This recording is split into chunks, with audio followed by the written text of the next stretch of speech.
Bonsoir à toutes et à tous. Je vous propose de finir de vous installer afin que nous puissions délibérer ce conseil municipal du 3 mai.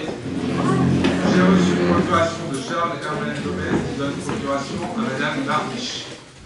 Le secrétariat de la séance sera assuré par Véronique Derruat, que je remercie. Et avant de débuter l'ordre du jour, je tenais à remercier l'ensemble des élus et des services qui ont participé aux 2 tours des élections présidentielles. Ça a été un moment démocratique important qui s'est bien déroulé à Yvonne-les-Bains. Et je tenais à vous remercier pour votre implication, l'implication des services de la ville, mais également l'implication des Divonnais qui ont participé aux opérations de vote, et notamment au dépouillement.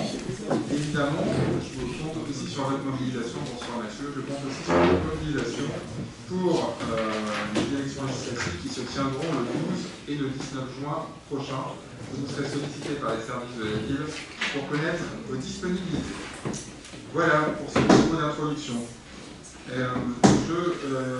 vous propose de passer à l'ordre du jour qui appelle en délibération numéro 1 la garantie d'emprunt qui est sollicitée auprès des communes par l'association Tremplin pour un montant de 1 690 000 €, qui est un emprunt réalisé auprès de la Caisse des dépôts et consignations en vue d'acquérir pour l'association Tremplin un bâtiment qui est destiné à la réalisation de la pension de famille sur l'ancien hôtel du Jura pour la réalisation de 23 logements sociaux qui seront des logements PLAI.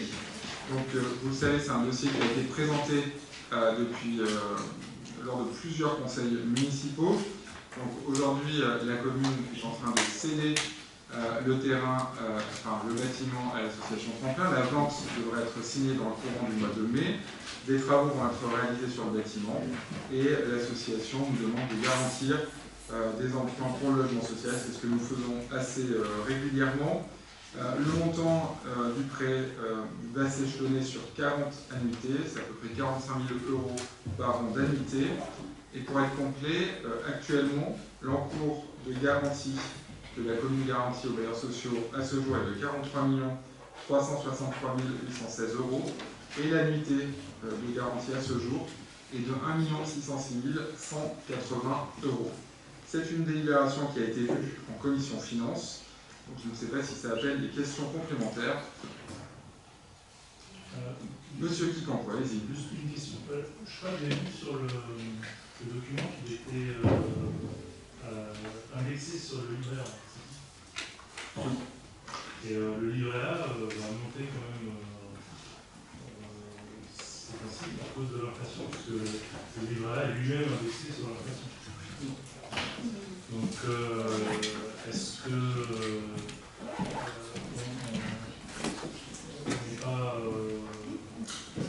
est-ce qu'au niveau risque, on ne prend pas un risque là-dessus?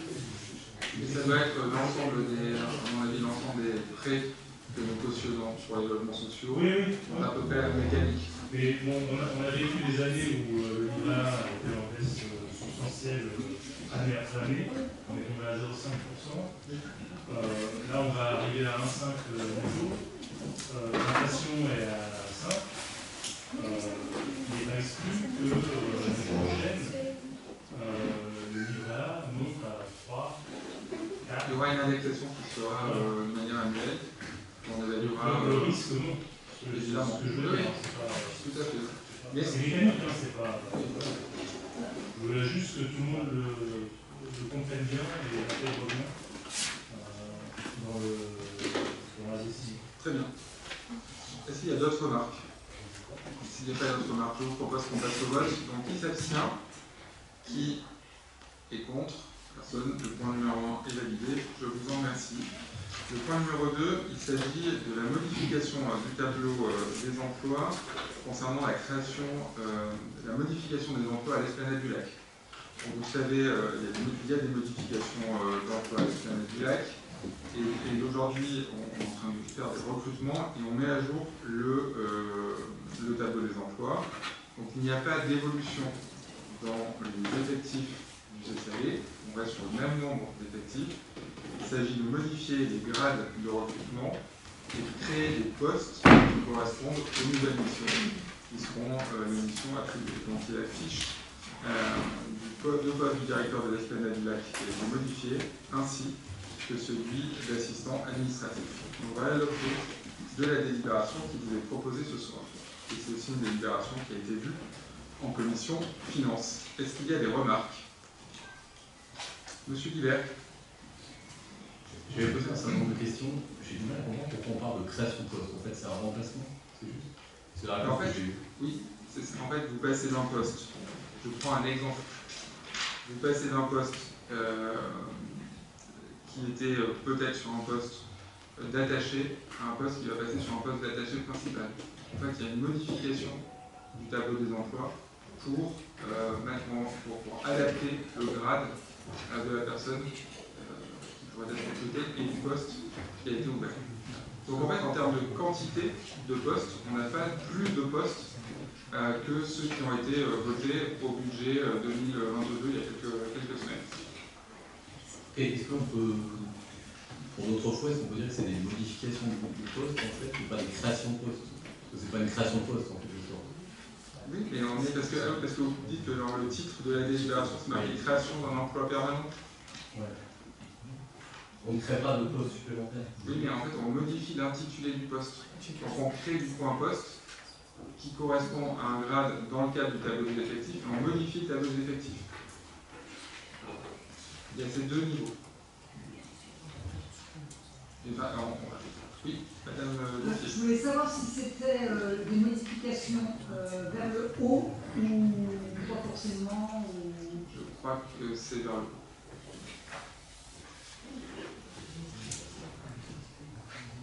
On est bon sur la question? Parfait, donc on passe au vote. Qui est contre? Qui s'abstient? Personne.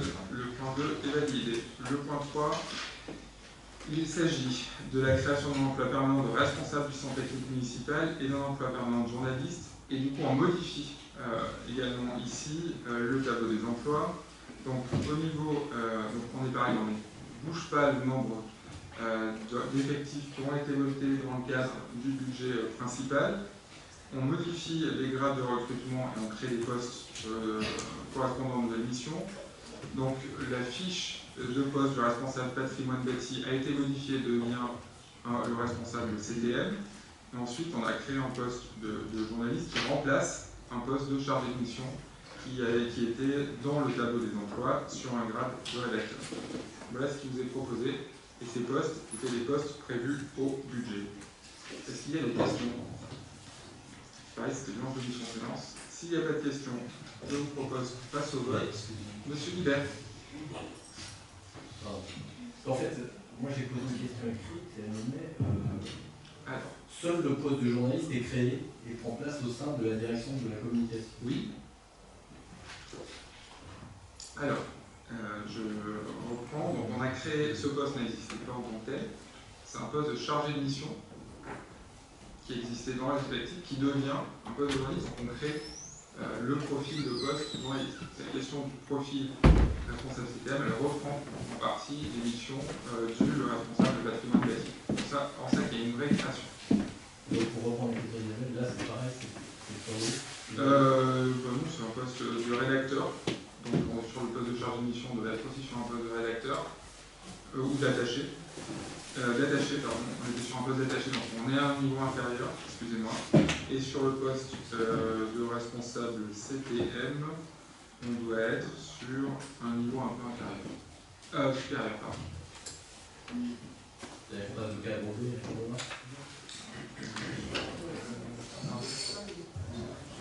Non, les deux sont D. Mais dans le cadre des postes en B, il y a des dans les filières, il peut y avoir des postes et des postes principaux. Donc c'est pour ça qu'on peut monter un peu le niveau.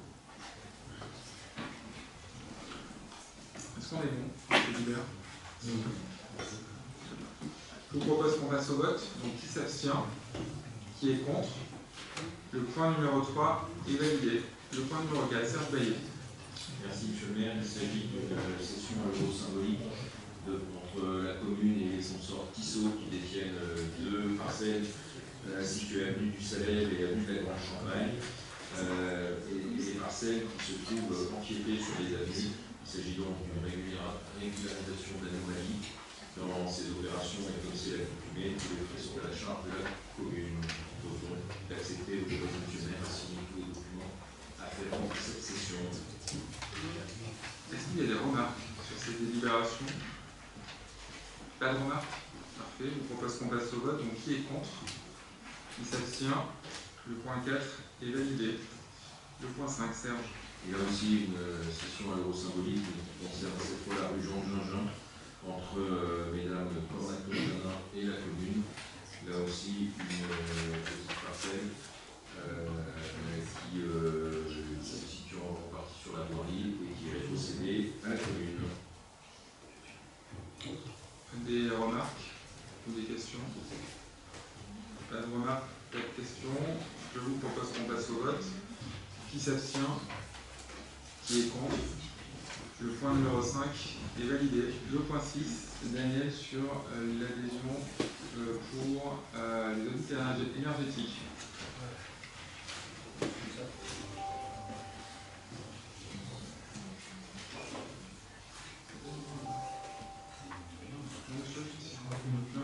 Allez, je le fais. Donc vous savez, ce qu'on vous propose ce soir, c'est d'adhérer au groupement de commandes d'audit énergétiques qui sont portés par le SIEA. En fait, il s'agit, le SIEA souhaite apporter une réponse opérationnelle pour faciliter la réalisation d'études énergétiques qui permet aux membres du SIEA, donc les communes, les intercommunalités, de travailler à répondre aux objectifs contenus dans les PCAET, donc les plans climat, air, énergie, territoire, qui ont été validés quasiment sur l'ensemble des intercommunalités du département de l'Ain. Une des premières actions que propose la compagnie de SIEA, c'est les audits énergétiques à travers l'adhésion à un groupement de commandes qui permettra de faire un état des lieux des bâtiments publics et ensuite d'engager des travaux qui permettront la rénovation énergétique de ces bâtiments. Si nous décidons ce soir d'adhérer à ce groupement de commandes, ce sera le coordinateur du groupement sera le SIEA, qui travaillera à l'échelle départementale, et ce sera la commission d'appel d'offres qui sera celle du SIEA pour désigner le groupement qui sera appelé à réaliser les audits énergétiques. Il y a un accompagnement financier si nous adhérons à ce groupement de commandes, qui est de 50% de subventionnement sur les 4 premiers audits réalisés par la collectivité. Ça fait à peu près un gain de 2500 € par audit. Et donc on vous propose ce soir d'adhérer à ce groupement de commandes et de bénéficier de l'accompagnement financier du SIEA pour la réalisation de ces audits. Est-ce qu'il y a des questions sur ce point? Pour la commune, on a 4 bâtiments. On a 4 bâtiments qui sont retenus, mais bien sûr, on peut en faire plus. Le nombre de cas, c'est une phrase qui est subventionnée autour de 50%, et les suivants, on verra l'intégralité de 60 € par bâtiment. Il y a des remarques. Allez, je ne sais pas qui allez-y pour le groupe, peut-être pour une intervention. Monsieur Kikampois, c'est dans vous? Oui, je prends. Vas-y alors. Donc, nous, on est pour la mutualisation parce que ça permet de payer moins cher quelques audits.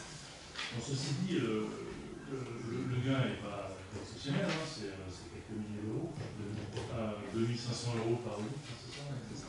Voilà. x4 si on en prend 4. Je crois qu'il y en avait 4 qui ont été décidés. On avait les bâtiments, vous avez vu en commission. Moi, ce que je retiens surtout, c'est qu'on a des objectifs maintenant fixés en 2030. On n'a pas que 4 bâtiments dans la collectivité. Et les audits, il faut les faire le plus rapidement possible, parce que déjà, premièrement, on voit que ça prend énormément de temps de faire des audits. Je vous rappelle l'audit des termes, je ne sais plus combien on a attendu, 18 mois. combien 12, allez, même 12. Si on attend 12 mois pour chaque bâtiment, on ne va pas en faire beaucoup d'ici 2030. Donc, ce qui serait intéressant, c'est de prendre un engagement ici, de faire tous les bâtiments rapidement, quel que soit le prix de l'audit. C'est-à-dire, très bien, si on peut gagner un peu d'argent avec le SIA, parfait, on y va. Mais qu'on n'attende pas des rabais pour faire des audits. Les gains en consommation, suivant les bâtiments, hein, parce qu'il y a quelques bâtiments qui sont tout à fait corrects. Hein, je pense que probablement sur l'école VDM, l'audit n'a pas trouvé grand-chose à redire, puisque ça a été fait voilà, ça a été fait récemment, mais sur des bâtiments très anciens, type le bâtiment sur lequel on se trouve maintenant, hein, le mairie, là je pense qu'il y a quand même beaucoup de choses à dire. Donc ça serait intéressant quand même de savoir à quels horizons ces audits vont être faits, sur quel bâtiment, quand, comment, dans quelle commission on en parle. Est-ce que c'est très mode, est-ce que c'est travaux, est-ce que c'est un mix des deux? Ça serait, parce que dans la commission de travaux, on a parlé peut-être d'une structure différente qui discuterait ça. Donc c'est pas très clair. Il y a des engagements à chiffrer, mais des engagements quand même. Sur la rénovation thermique des bâtiments. On connaît cette année le nautique qui va être probablement enlevé avec la rénovation salle voilà. Mais on attend le reste. Voilà. Donc c'est à vous de jouer, c'est vous la majorité. Donc allez-y. Très bien. Est-ce qu'il y a une autre intervention? Parce que du coup, je fais une réponse groupée. Monsieur Guibert, vous aviez une intervention? Pour préciser les attentes, c'est des attentes en termes d'efficacité énergétique de la rénovation des bâtiments. Comme je dis quelque chose, ça permet d'avoir un départ, mais ce qu'il faut, c'est maintenant c'est enclencher des rénovations énergétiques des bâtiments, des isolation de bâtiments, des transformations pour économiser de l'énergie. Et ça, effectivement, on se propose en tout cas de fixer des objectifs, de regarder les bâtiments qui sont prioritaires et d'avancer dans une commission. On n'arrive pas à déterminer, en tout cas, c'est une question qu'on a posée en commission de travaux, si c'est un mode de travaux ou des données éventuellement. J'ai deux éléments de réponse. Le premier, c'est que nos objectifs sont connus parce qu'ils sont contenus dans le PCAET, qui a été validé par l'agglomération. Il y a des engagements qui sont pris d'accompagnement pour le privé. Comme vous le savez, l'agglomération s'engage à accompagner le changement de chaudière sur une partie des foyers DGCiens pour éviter que des chaudières qui sont très polluantes soient avoir une incitation au changement de chaudière. Et deuxièmement, dans ce PCAET, qui a été voté par les élus, je crois même qu'il y a eu une présentation ici du PCAET, parce qu'on a dû émettre un avis avant qu'il soit voté par l'agglomération, il y a des objectifs d'engagement des collectivités sur des travaux de rénovation des bâtiments publics, en tout cas des engagements qui sont faits. Mais je vous le dis, nous ne sommes pas des thaumaturges. C'est-à-dire que nous sommes des pragmatiques et que nous allons procéder étape par étape et prendre des engagements pour lancer des rénovations énergétiques des bâtiments année après année. Cette première, il y a ces audits qui sont réalisés. On pourrait le lancer sur l'ensemble des bâtiments. C'est ce qui a été fait il y a d'ailleurs quelques années. Je crois que c'était en 2014, de mémoire, où il y a des travaux qui ont été réalisés sur certains des bâtiments. Mais aujourd'hui, pour réaliser la suite des travaux sur des bâtiments qui ont déjà été audités, on est obligé de les réauditer. Donc je préfère qu'on ait des audits qui soient faits sur des bâtiments dont on sait qu'on va pouvoir engager des travaux pour les remettre à niveau, conformément aux résultats d'audit et aux prescriptions d'audit, plutôt que faire un audit général sur lequel on n'est pas sûr de s'engager financièrement non plus dans la réalisation des travaux. Donc très clairement, on ne rénovera pas l'ensemble des bâtiments dans cette mandature, mais ça je pense que vous l'avez clairement compris. Il y a une action qui est faite cette année sur le nautique, parce que ça nous semble être un bâtiment qui répondra à la fois à une mutation de son usage public et à un exemple de ce qui pourrait être fait en termes de rénovation énergétique du bâtiment. Il y a un travail et un audit qui doit être fait sur les écoles, parce qu'on a des écoles qui sont anciennes, je pense notamment à l'école maternelle du centre, qui connaît par sa configuration des variations de température relativement fortes en été et en hiver, et qui crée du coup des conditions d'usage pour les enseignants, pour nos ATSEM, pour les enfants qui ne sont pas forcément adéquates, qui ne sont même pas adéquates, donc ça sera le deuxième volet. Et à côté de cela, tout à l'heure on va parler du village des associations de la première étape. Si on fait le choix que l'étude soit collée au gymnase actuel, c'est aussi pour pouvoir envisager à côté du projet Comporte un travail sur l'amélioration de la situation énergétique du gymnase. Et à côté de ça, on aura quelques autres projets qui nous permettront de commencer à répondre à nos objectifs. Voilà. Et puis on se posera la question, si ce conseil le souhaite, de savoir comment on peut aller plus loin dans la rénovation énergétique et comment on arrive à trouver les financements nécessaires qui nous permettent d'aller plus vite et plus loin dans la rénovation énergétique de nos bâtiments. Nous, on attend un calendrier chiffré avec des dates. C'est-à-dire que c'est bien de dire on va le faire, mais j'ai pas entendu de calendrier chiffré. Ben, vous avez bien entendu. La rénovation du Nautique 2022-2023. Je pense que vous l'avez entendu. Ça, oui. Village des associations travaille sur le gymnase. Mais 2023-2024. Ah non, travailler sur le gymnase, c'est pas dans les plans. Pour l'instant, c'est village des associations, c'est un nouveau bâtiment, c'est pas la rénovation du gymnase. Je vous ai expliqué la stratégie qu'on avait. Et ensuite, il y aura la stratégie sur les écoles. Voilà. La question, c'est pas qu'on ait la réponse aujourd'hui tout de suite, ici maintenant, c'est qu'on sache dans quel organe on peut le travailler. Ça se travaille en commission. On va pas le travail de commission en conseil municipal, je pense que c'était pas l'objectif. La question a été posée comme ça, monsieur Augustin. Je donne une réponse de commission, du coup. La question, c'était de savoir à quel endroit on définit, je pense que c'était clairement exprimé, j'ai même parlé de commission très mode, de commission de travaux, à quel endroit on définit, à quel endroit on a des engagements en termes de calendrier, en termes d'efficacité énergétique. C'est très bien qu'on ait des réponses, mais ce qu'on veut, c'est pouvoir le travailler. Commission de travaux. Vous avez le lieu de la commission dans laquelle ces sujets seront abordés. Parfait. Très bien. C'est ce qu'on avait évoqué en commission de travaux, au moins c'est clair et c'est bien qu'il soit partagé par tous les conseillers. On est bon, du coup, sur ces plans? Je vous propose qu'on passe au vote. Contre. Personne qui s'abstient. Donc le point 6 est validé, c'est très bien.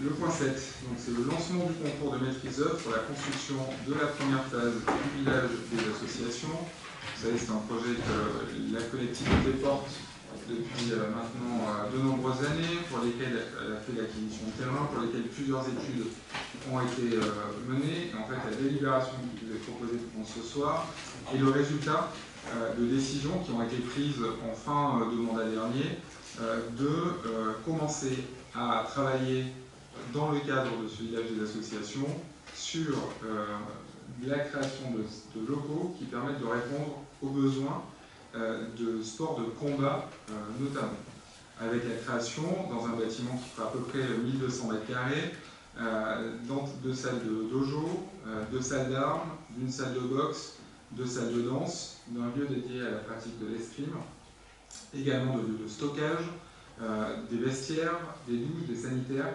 enfin une première étape du village d'association qui permettra de répondre aux besoins d'associations, en tout cas des associations sportives, et qui permettra aussi de libérer des locaux qui sont soit utilisés ici au sein de la collectivité, au sein de la mairie, soit dans d'autres bâtiments de la ville pour laisser de la place à d'autres associations ou pour anticiper peut-être le déménagement de l'hôtel de ville et la libération de ce bâtiment à terme, parce que comme je l'ai dit tout à l'heure, ce bâtiment il a vocation à être rénové et à être réutilisé.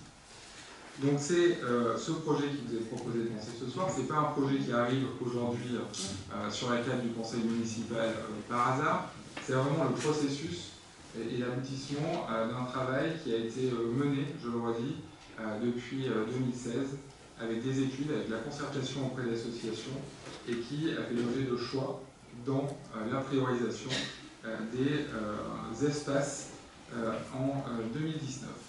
C'est un projet qui a aussi évolué dans sa localisation. Initialement, il avait été envisagé d'utiliser les terrains dont la collectivité a fait l'acquisition entre le gymnase et le lotissement qui va être le lotissement du parc du Chêne, juste derrière.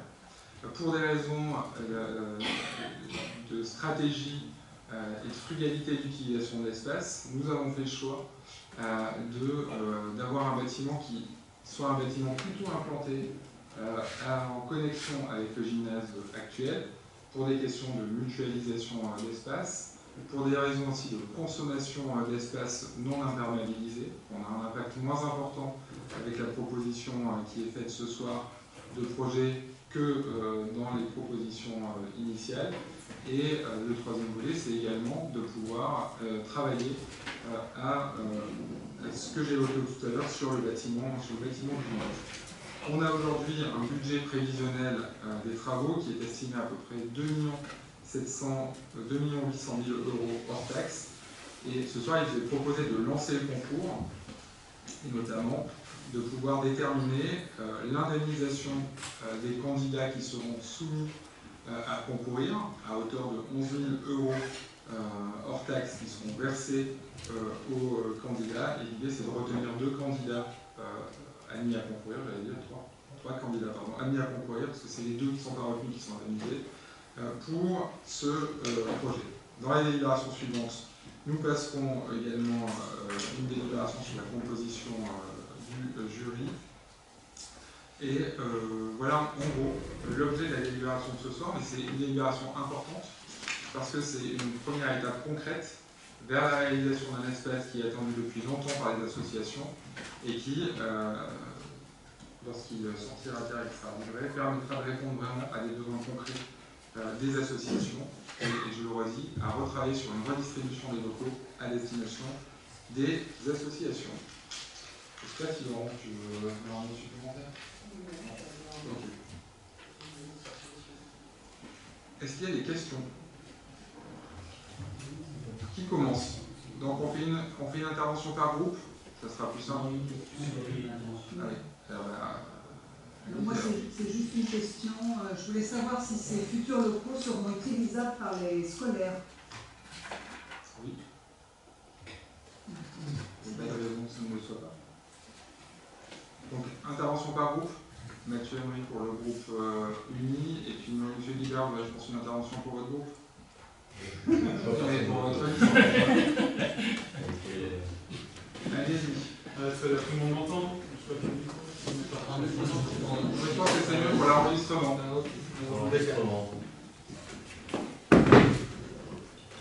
Très bien qu'il y ait... Très bien. Donc, non, pas de souci, on peut parler comme ça.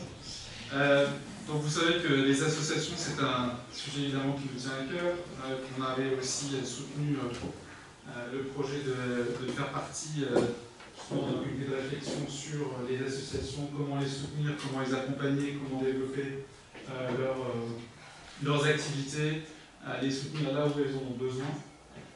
Aujourd'hui, ce projet que je vous ai présenté, on comprend que c'est un héritage que vous avez, que vous souhaitez continuer de porter. On regrette aujourd'hui que depuis 2 ans qu'on travaille en équipe ensemble, on n'a pas eu l'occasion en commission association de discuter en profondeur et notamment de travailler ensemble sur la programmation de ce projet. Concrètement, aujourd'hui, on parle effectivement d'une extension du gymnase, plus vraiment d'un village d'association. On n'a pas en tout cas de visibilité sur les étapes ultérieures. Aujourd'hui, encore une fois, la programmation, elle nous semble définie de façon courte. Vous parlez de concertation, nous on entend surtout des bruits de couloir, mais pas de concertation véritable des associations, en tout cas pas qu'une idée partagée jusqu'au jour d'aujourd'hui, malgré encore une fois 2 ans qu'on parle de ce sujet, qu'on demande d'en parler, qu'on demande des informations, on n'a pas les informations en question. Donc on ne souhaite pas faire blocage à ce projet parce qu'on sait qu'il vous est à cœur, on sait que de toute façon vous voulez avancer dessus et que vous avancez selon nous un peu tête baissée. Certainement une mauvaise impression. En tout cas aujourd'hui on n'a pas d'éléments factuels, chiffrés, mis à jour, complets, qui nous permettent de déterminer quels sont les besoins des associations aujourd'hui. Est-ce que les besoins locaux sont des besoins prioritaires qu'elles ont aujourd'hui par rapport à d'autres types de besoins? Est-ce que ce sont ces associations versus d'autres qu'il faut soutenir? Aujourd'hui, on n'a pas les éléments, encore une fois, factuels pour les confirmer. confirmer. Donc, à ce titre, encore une fois, parce qu'on ne veut pas bloquer un projet, de toute façon, on sait que vous allez faire avancer, on ne va pas s'y opposer, mais s'abstenir sur cette décision. Voilà. Vous ne découvrez pas, ça fait X email, discussion, commission pour soulever ce point. Malheureusement, on n'a jamais les réponses. Donc, je me permets aujourd'hui, devant le conseil municipal, de regretter à nouveau cette situation, de réappeler à une meilleure concertation, à un meilleur travail en équipe sur ce sujet, à un meilleur partage des informations, parce qu'en plus, récemment, il y en a eu. On ne les a pas encore vus, mais récemment, il y en a eu. Donc voilà, on appelle à un travail collectif et constructif tous ensemble là-dessus. Il faut qu'on s'exprime tout de suite sur les deux autres plans. Les deux autres délibérations. Ouais. Peut-être après. Enfin, comme vous souhaitez. On peut le faire un vote. Je ne m'entends pas. Monsieur Libert, si vous avez fini sur l'intervention. Monsieur Libert. Pour compléter ce que disait Mathieu, je souscris à ses propos.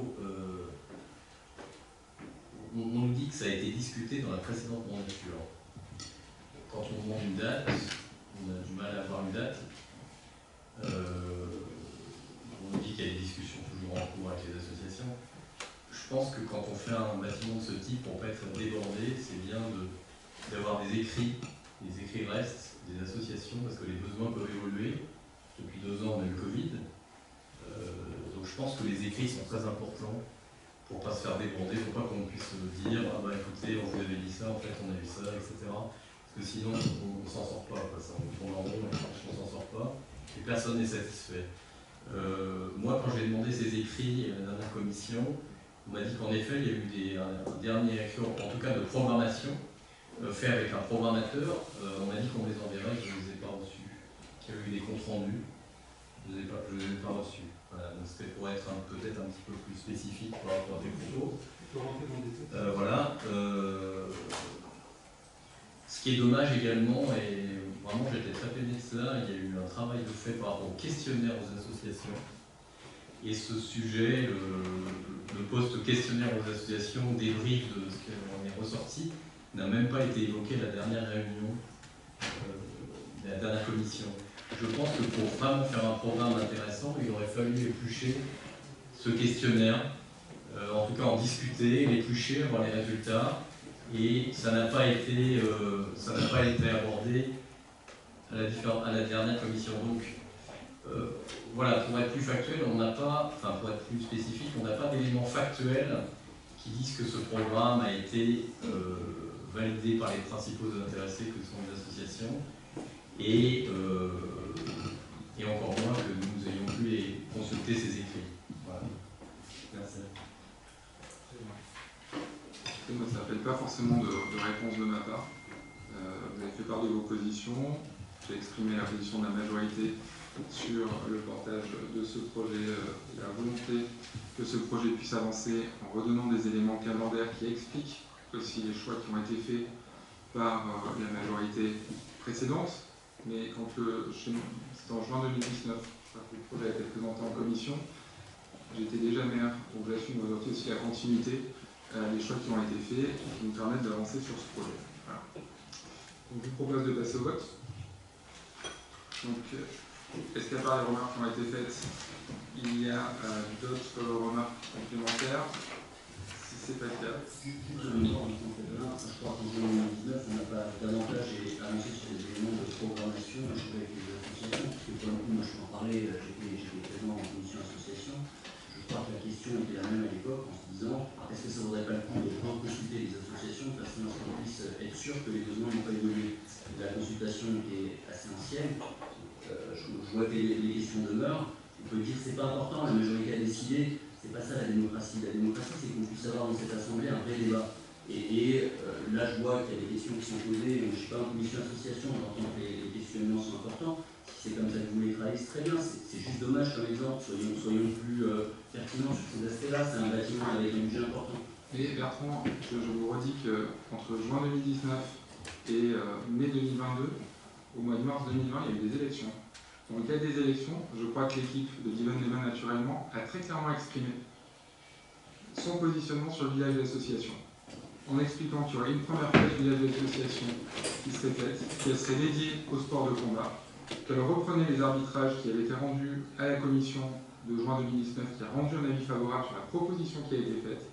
Et j'estime que la démocratie, c'est aussi respecter le choix des électeurs et ce qui a été proposé aux électeurs. Donc voilà, on ne partage pas cette même vision, on a eu l'occasion de l'évoquer hier en commission très mode.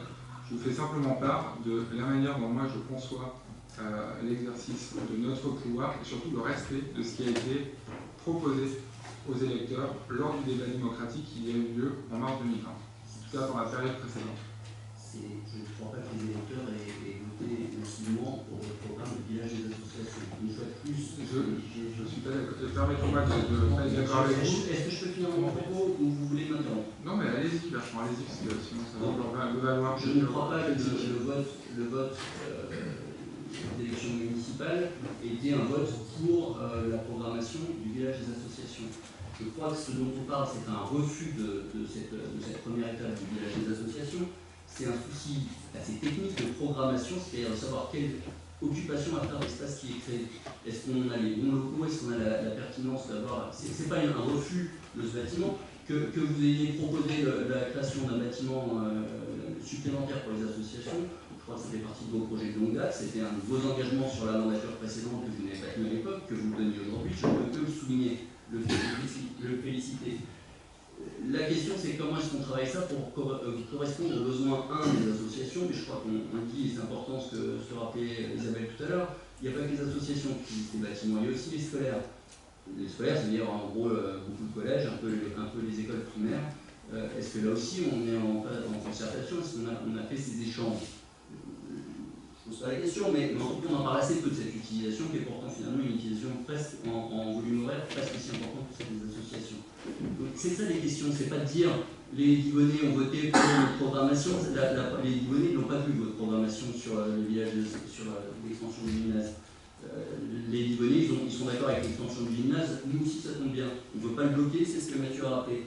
Maintenant, est-ce que les salles qui sont créées à l'intérieur correspondent aux besoins des associations? C'est la question qui est soulevée, et c'est les réponses qui n'ont pas été apportées.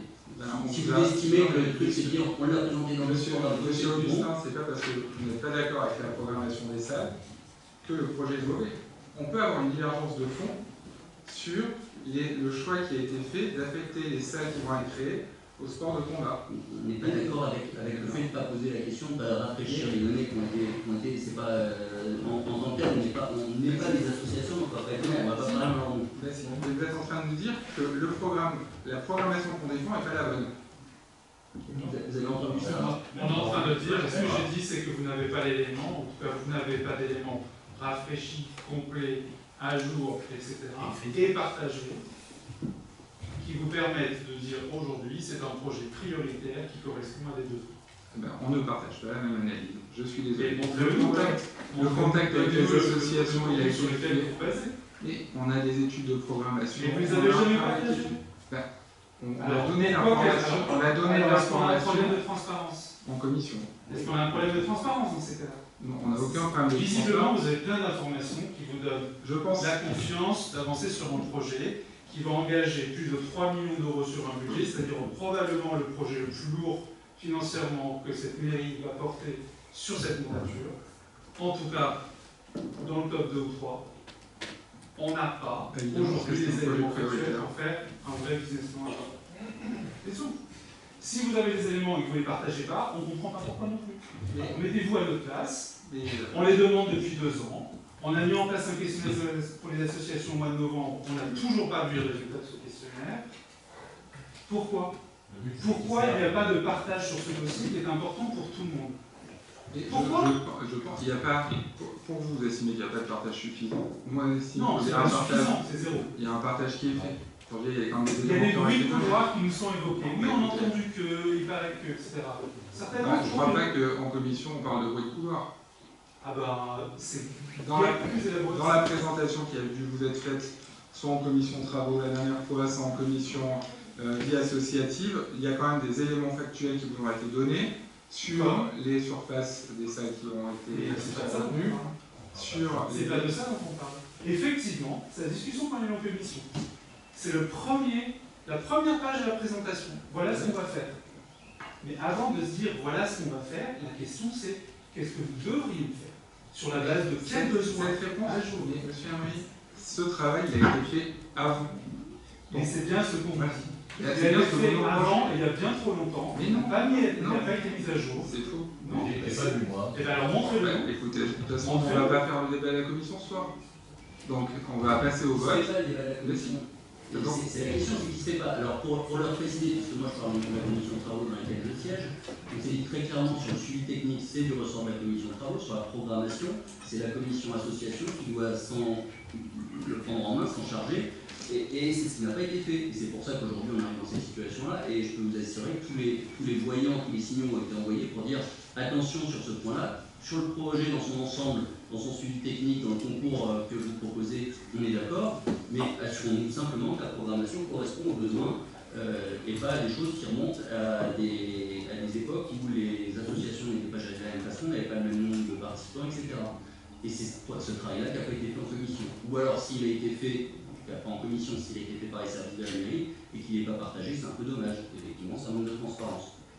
Très bien. D'autres remarques? De toute façon, je vais pas demander de réponse.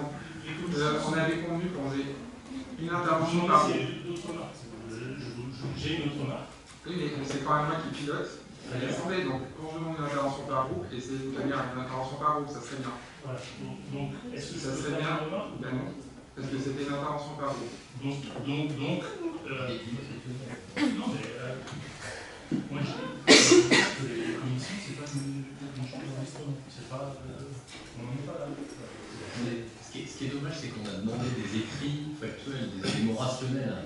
On a demandé, si vous dites qu'il y a eu une étude en juin 2019 qui montre qu'il y a des besoins écrits qui ont été validés par les associations, on aimerait bien voir ces documents. Et moi, on m'a dit qu'on me les enverrait en plus. L'administrative,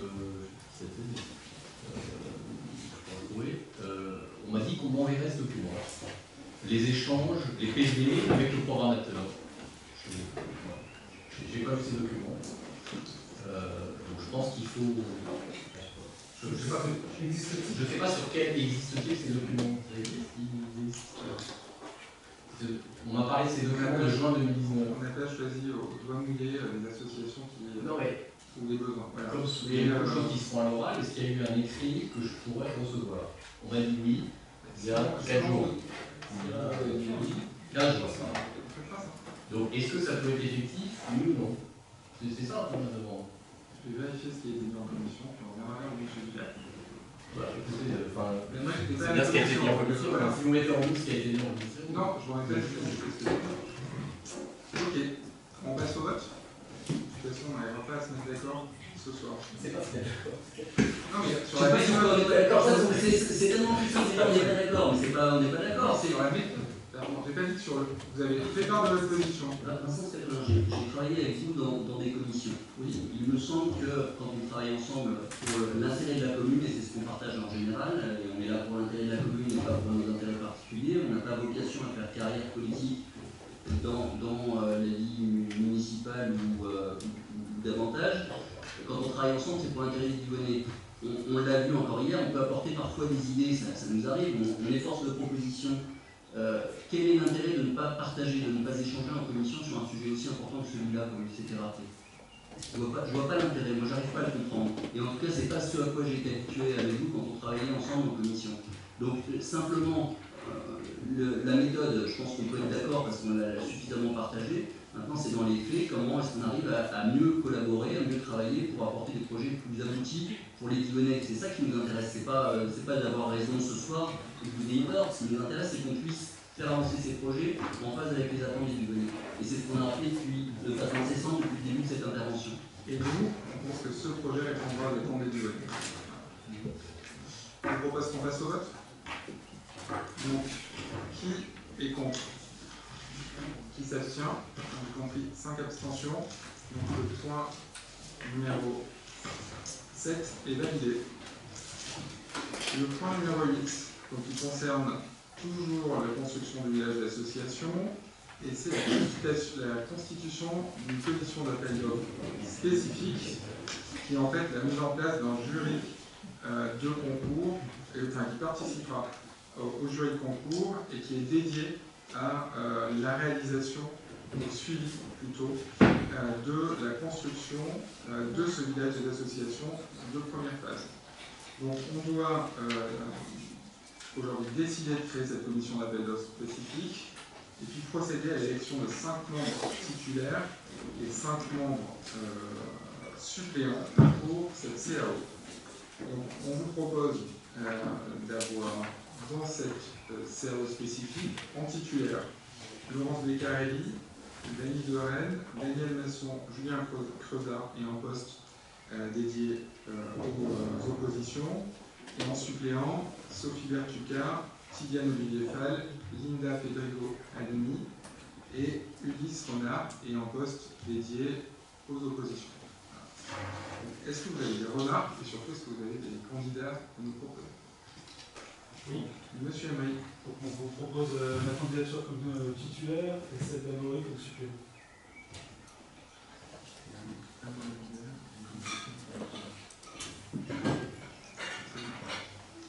Est-ce qu'il y a d'autres remarques sur cette commission d'appel d'offres spécifique? Si ce n'est pas le cas, je vous propose qu'on passe au vote avec les membres que je vous ai. Allez-y alors. On avait juste une proposition. C'est pour la suivante. C'est pour la suivante, pardon. Donc sur le point 8. Donc on passe au vote. Donc qui est contre? Qui s'abstient? Parfait, le point 8 est validé. Le point 9. Il s'agit du coup de constituer le jury de concours qui va suivre le concours de maîtrise d'œuvre. Ce jury de concours, je le présiderai. Il y aura les 5 membres de la commission d'appel d'offres qu'on vient d'évoquer, 4 personnes, 4 personnalités qui ont des qualifications, des expériences pour être présentes au sein de ce concours, et également un représentant d'association, et dans le cas d'espèce, c'est Mme Julie qu'on vous propose de retenir, qui est la présidente de l'Estocade. L'Estocade, c'est le club d'escrime de Livonne-les-Bains, et qui est la personnalité qu'on vous propose de retenir dans le cadre de ce jury, parce que dans le cadre du projet qui est proposé, il y a une salle dédiée à l'escrime qui permettra d'avoir une salle qui fasse que le nombre de participants et d'adhérents au club d'escrime puisse augmenter, en tout cas perfectionner les adhérents de ce club. Il y a également une rémunération qui est prévue pour les membres du jury, c'est 500 € par réunion, notamment pour les personnes qui sont des personnalités. C'est des pratiques qui sont assez régulièrement. Ça avait été le même cas pour le concours de l'école d'Innovation. Vous aviez une remarque? Oui. Allez-y, monsieur. Non, c'est au-delà d'une remarque, c'est une proposition en fait, qu'on souhaitait faire à l'Assemblée ce soir, qu'on a déjà faite en commission, donc c'est pas une surprise pour la commission. Toujours dans une volonté de concertation, on a compris qu'effectivement, en termes de titulaire, je ne sais pas si c'est le même terme aussi pour le représentant, mais il y avait une représentante officielle des associations. La proposition qu'on fait, c'est qu'il y a aussi des représentants des autres associations. Il y a 4 associations majeures qui sont concernées aujourd'hui par cette extension. Donc on proposait que les 3 autres participent aussi à titre consultatif.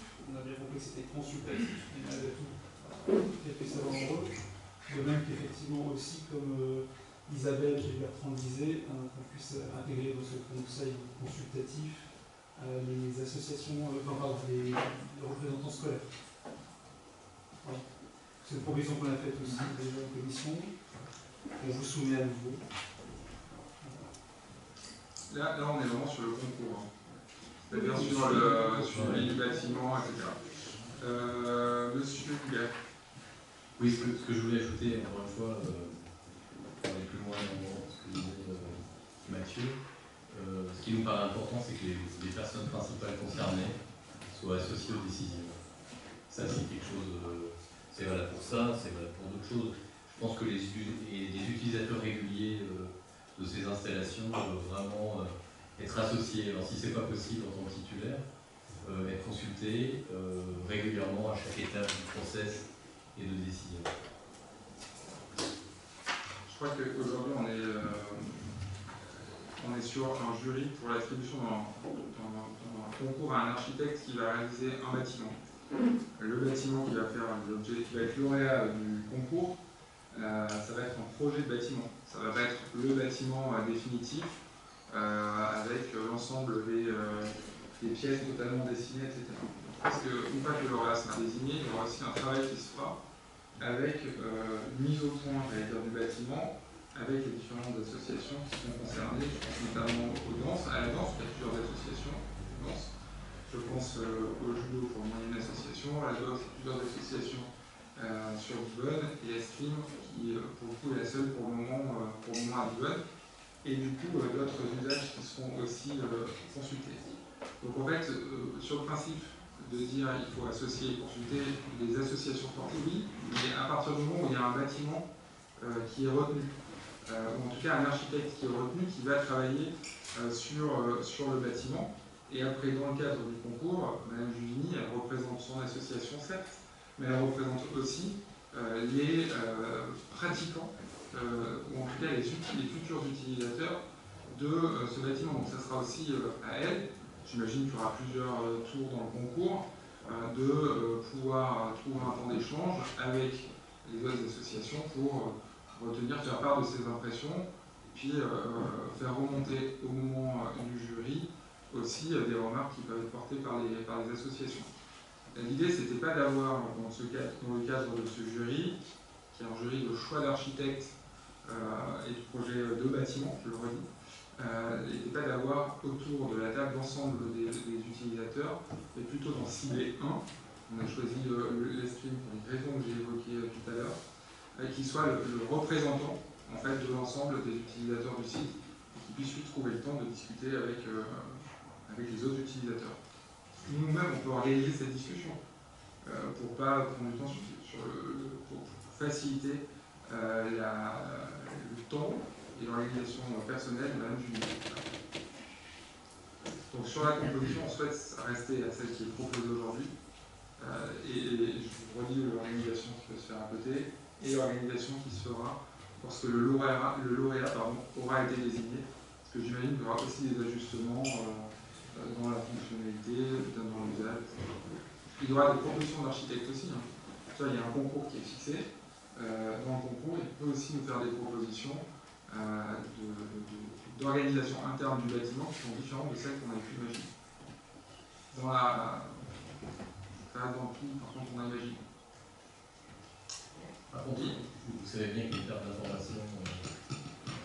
Ce qui serait intéressant, c'est qu'au moins ces personnes-là soient observatrices, c'est-à-dire qu'elles puissent assister au jury pour pouvoir interagir au mieux avec la représentante.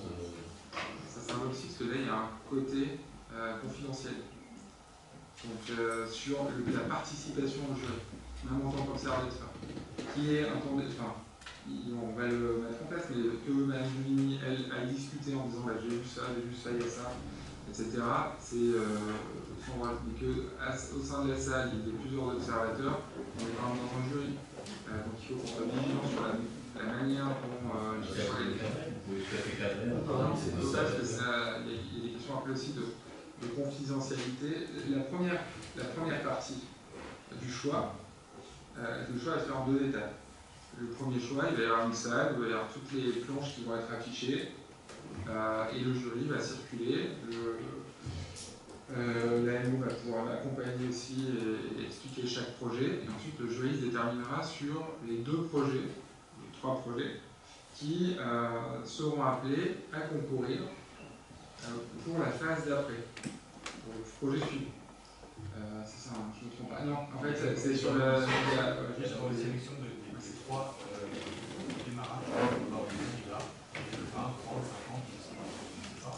Et ensuite, le travail de la première commission, ça sera de sélectionner des équipes d'architectes, 3 équipes qui seront amenées à concourir, et ça sera notamment en fonction des images, des projets qu'ils ont déjà réalisés, des références et des intentions qu'ils auront mis dans leur dossier. Donc ça, on va passer de 50 candidats, peut-être j'imagine, à 3 lauréats qui seront admis à concourir. Ensuite, les lauréats nous remettront une esquisse plus en l'occurrence. L'esquisse, c'est plutôt une image d'architecte. À l'intérieur, on ne va pas encore tout à fait au détail, et on va pouvoir vérifier que le programme est bien respecté, le programme qui a été défini en termes de surface, etc. Et là, ça va nous servir à choisir l'architecte. Et une fois que cet architecte sera choisi, là, il y aura un travail avec de précision et d'agrandissement des plans, et on va aller un peu plus loin dans les détails, notamment intérieurs, avec les associations pour vérifier que la configuration de telle salle convient, que les rangements sont mis en bon endroit, que le nombre sanitaire convient, etc., etc. Et ça, à partir de là, les associations pourront, et scolaires également, pourront être plus facilement associées. Au niveau de la commission d'appel d'offres, on va dire, du jury, là, il y a un respect, il y a un tiers de membres qui doivent être présents. On ne peut pas, si on multiplie le nombre de personnalités associatives, il va falloir augmenter le nombre de maîtres d'œuvre. Et ensuite, à la fin de compte, ce qui fait que la commune n'est plus le maître de son destin, puisque n'oubliez pas qu'on ne sera que 5. Il faut aussi que la commune elle soit aussi là pour choisir l'architecte avec lequel on va travailler. Non mais je vous explique le process. Il nous faut un tiers, il faut. Si on a plus. Vous avez déjà expliqué en commission. Oui, vous rappelez, mais non, mais ce que je voulais juste, c'est aller au bout de mon propos. Si on a des observateurs, on peut aussi leur faire signer, ne soit pas membre du jury, leur faire signer une clause de confidentialité. Non, c'est pas légal dans le cadre du code de la commande publique. Oui, donc merci de ce rappel. Effectivement, en commission, lui nous a expliqué très clairement les différentes étapes. Et puis expliqué très clairement quels étaient les membres du jury, nous avons appris les faits proportionnels des différents. La question clé, c'est comment on arrive à impliquer les principaux acteurs qui vont utiliser ce gymnase, ces extensions de gymnase. Et encore une fois, quand je dis utilisateurs, c'est vraiment les associations et les scolaires, et qu'on les implique au moment clé de décision. Donc, que la présidente de l'ESOCAD puisse avoir des moments d'échange avec eux, tant mieux. Qu'elle puisse partager les choses avec eux, tant mieux. Mais si elle le fait a posteriori d'une décision qui a été prise, ce sera de l'information, ce ne sera pas de la constatation. Et encore une fois, on ne parle que des associations et on ne parle pas des scolaires. Donc la question qu'on avait posée, notre proposition, c'était de se dire, eh bien, faisons les membres, encore une fois, pas titulaires, je ne sais pas quelle est la terminologie, mais peu importe, vous avez compris, qui puissent intégrer, être informés en même temps et influencer la décision. Si maintenant, vous me dites, non, ça ne veut pas se faire dans le cadre de ce jury, on a dit, bah, c'est pas grave. Dites-nous quels sont les moments de décision et comment ils vont avoir accès à ces informations pour que, avant même que madame, j'ai pas son nom, mais de l'ESOCAD puisse se prononcer au nom des associations et des écoles, si c'est son rôle, elle puisse avoir déjà eu leur avis sur le sujet. Voilà notre question et voilà nos propositions. Si vous en avez des meilleures, on nous donne. Et en fait, on pense que la proposition qu'on fait aujourd'hui est bonne, parce qu'on l'a déjà testée sur d'autres concours. C'est à nouveau, quand on a fait les concours de l'école d'innovation, parce que couvert de Véronique, on avait ce même type de composition de jury avec, j'imagine, un directeur d'école qui devait être le directeur d'école de l'innovation à l'époque. Non, je ne sais pas quoi. C'était pas l'innovation, mais c'était un des deux. C'est pas là. Voilà, c'est compliqué. Et en fait, on s'en est tenu en fait au jury que nous avons fixé. Et je le redis, on va choisir un architecte avec une esquisse de projet, et ensuite il y a un travail qui se fait avec les utilisateurs, en concertation pour retravailler l'intérieur du projet, les détails de l'architecture du projet. Et c'est à ce moment-là qu'on peut mettre autour de la table aussi tout le monde pour pouvoir voir si dans les usages ça fonctionne. avec les associations, et on s'est déjà posé la question, il y a des sujets très, très pratiques de vérification des portes, d'accès aux vestiaires, en fait, de détails vraiment très techniques. Je ne suis pas sûr qu'on ait l'ensemble des réponses au moment du jury, très clairement. Donc, c'est en se sur plusieurs étapes. Mais bien sûr. Et donc, l'idée de mettre autour de la table des associations qui, à un moment, auront besoin de ce gymnase et des institutions, que ce soit le collège ou les écoles, évidemment, mais pour ça, il faut avoir aussi un architecte retenu avec ses équipes qui va pouvoir, j'allais dire, se mettre autour de la table avec un bout de plan et puis décider et expliquer lui aussi comment il a conçu l'intérieur de son bâtiment.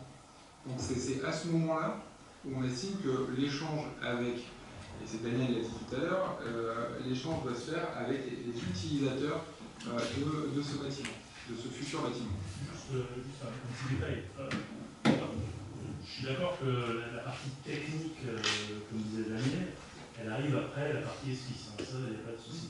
Mais le but du jeu aussi, c'est peut-être de faire un tour de table avant, par exemple, en commission d'association, sur des besoins spécifiques, parce que les associations dont on parle, c'est les sports de combat, il y a quand même des besoins très spécifiques. Hein. Je veux dire, par exemple, sur les pistes d'escrime, on sait qu'on a besoin de 14 mètres de long, etc. Mais ça, on les a, en fait, déjà, ces besoins. C'est le boule. En fait, les besoins, on les a. Donc, moi, ce qu'on aimerait bien comprendre, c'est que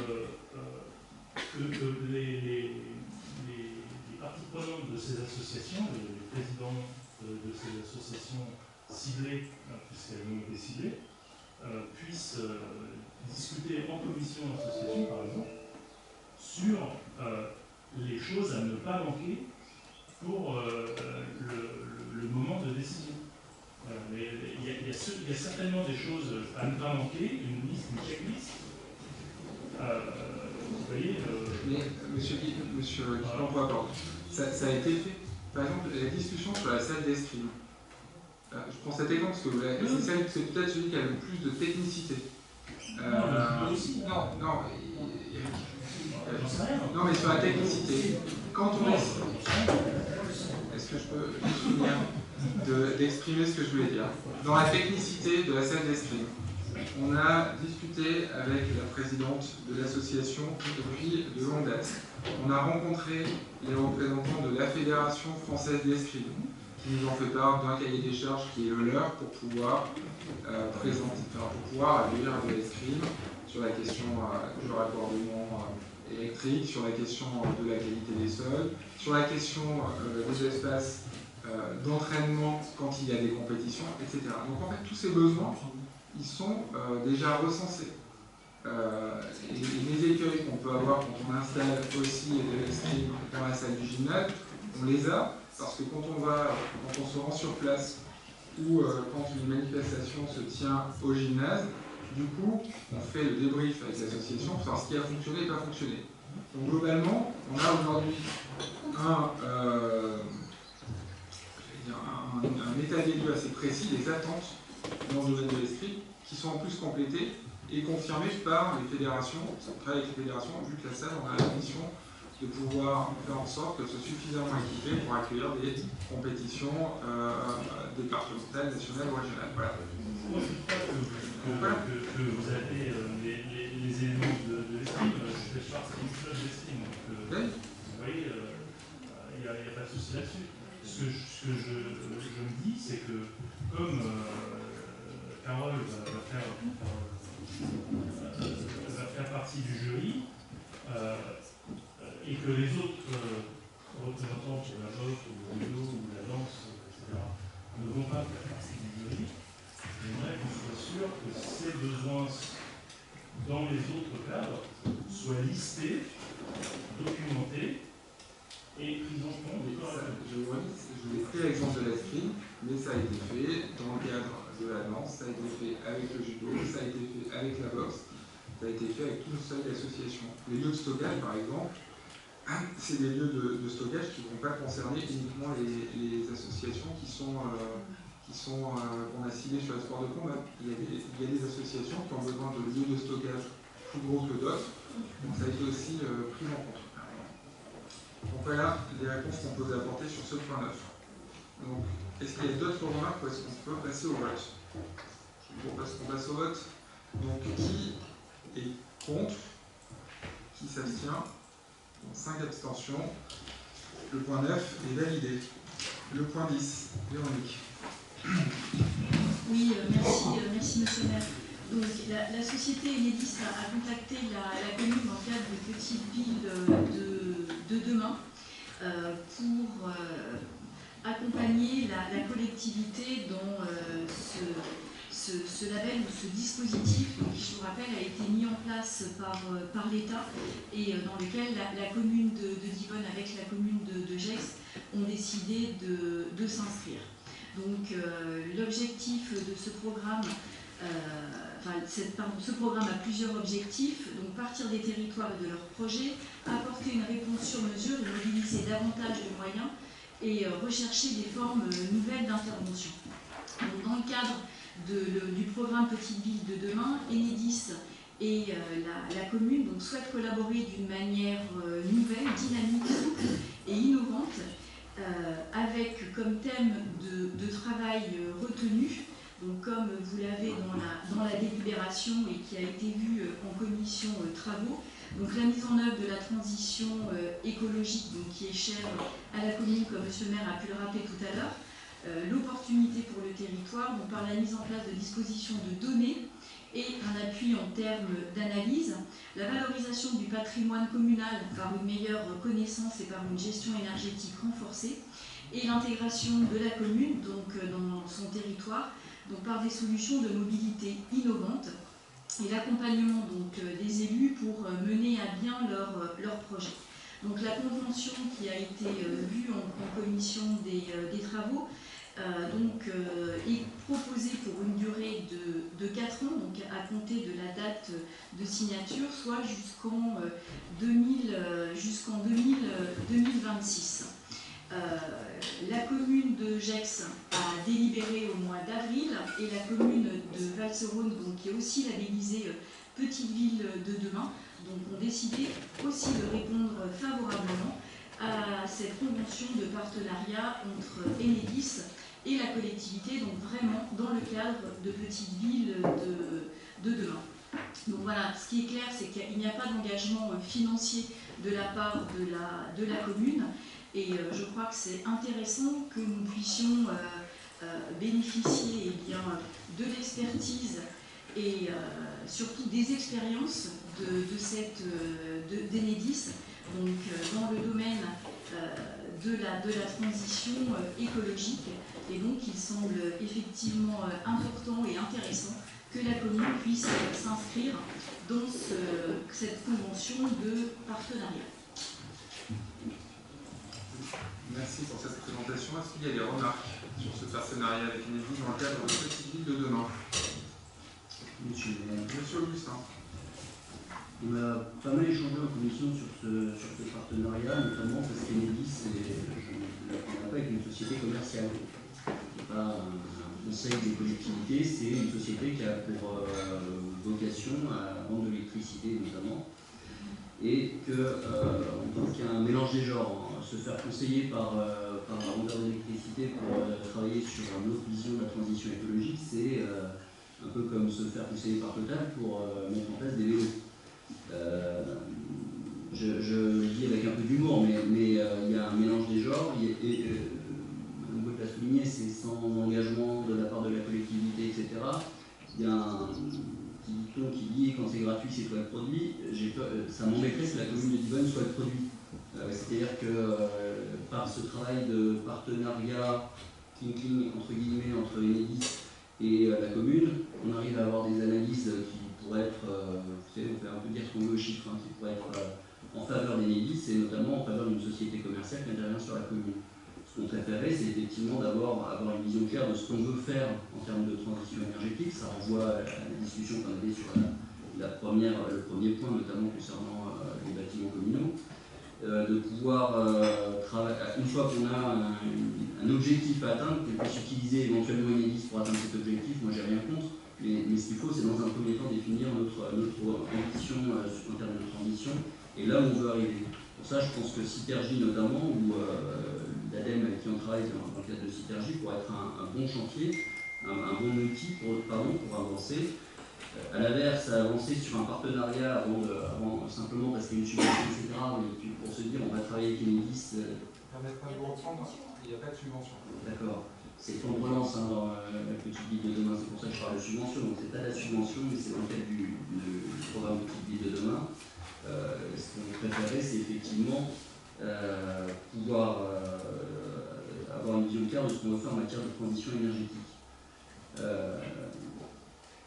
Là encore, on ne va pas se permettre simplement de critiquer, je vous laisserai répondre, mais on a fait comme vous, on a regardé aussi ce qui se passait dans les autres villes. On a vu par exemple que beaucoup de villes signaient dans le cadre du programme Petite ville de demain des conventions de sécurité.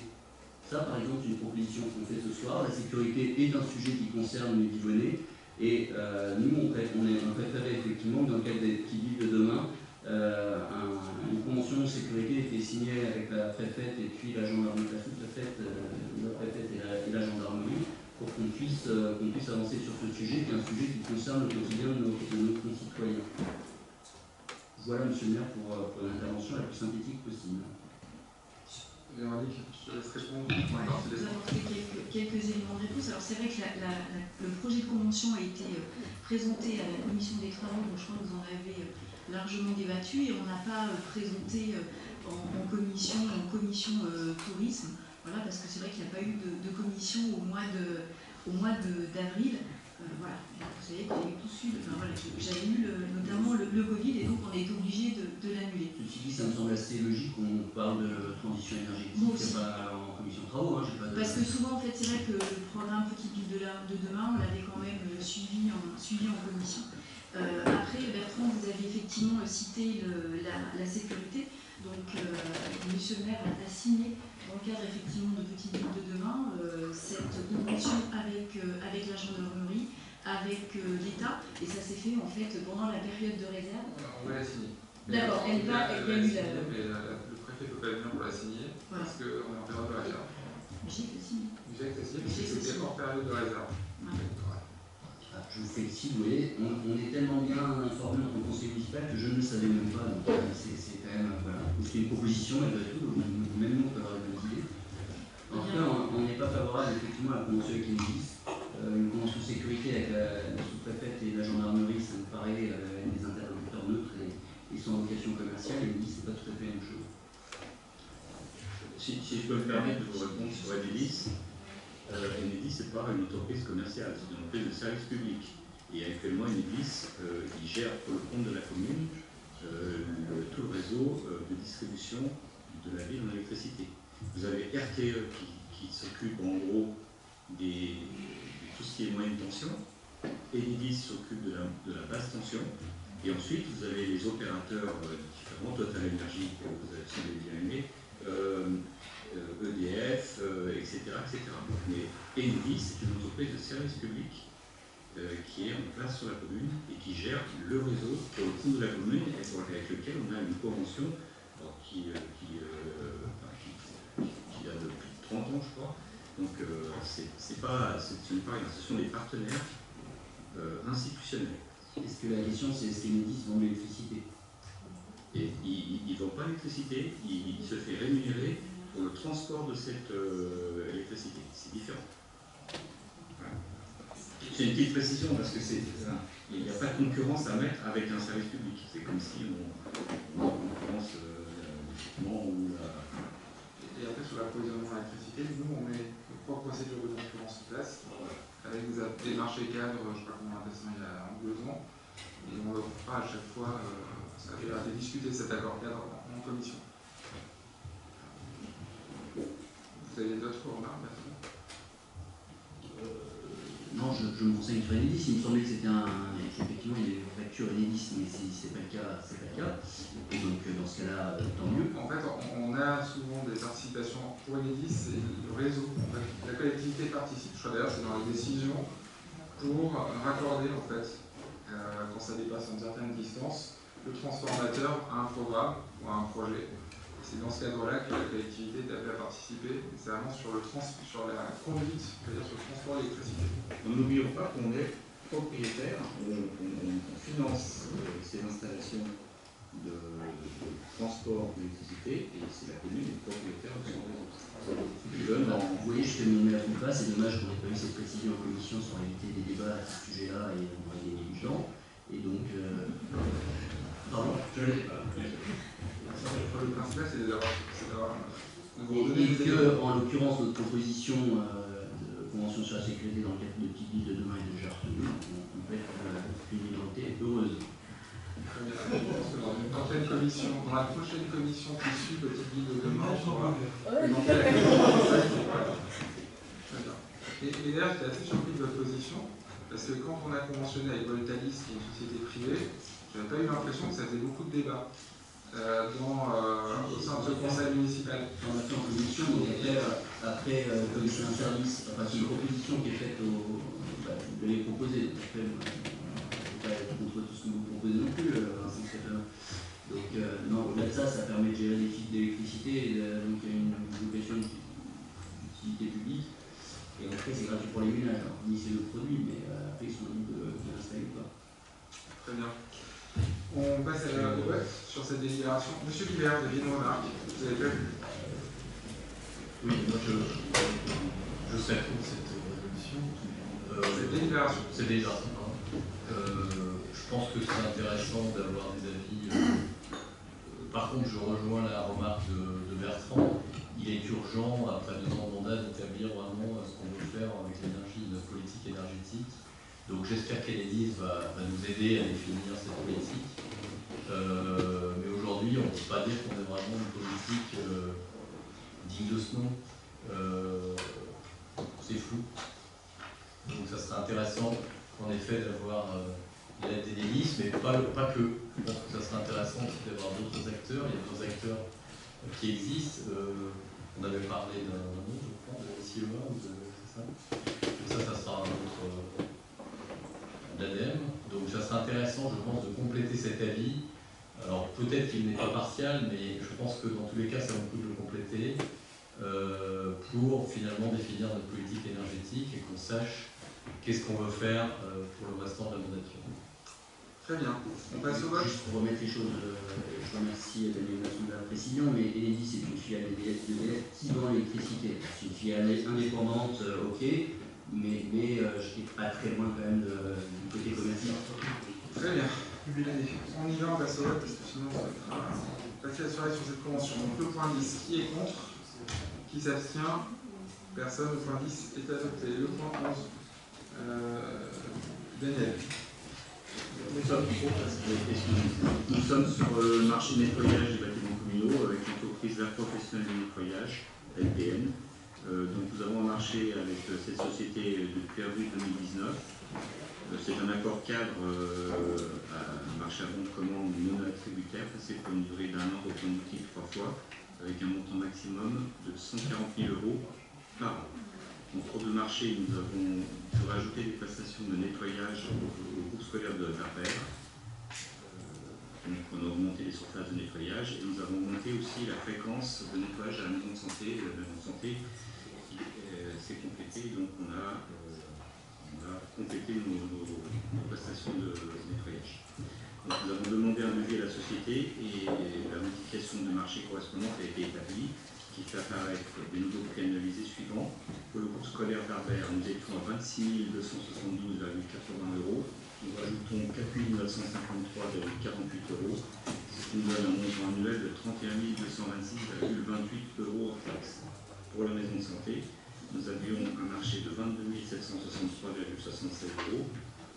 C'est un marché, un montant de dépensé de 22 763,76 plus 11 408,88 €, ce qui nous donne un coût de prestation pour la maison de santé de 34 172,64 € hors taxe.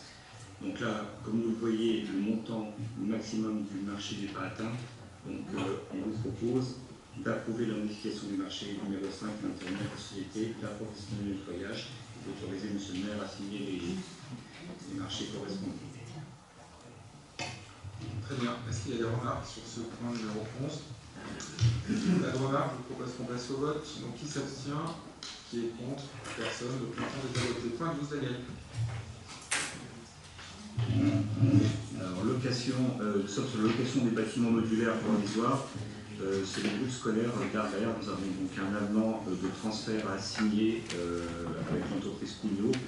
L'entreprise Cugnot Service nous informe du regroupement de ses activités de vente Cugnot, construction et ses activités location Cugnot Service en une seule nouvelle entité Cugnot.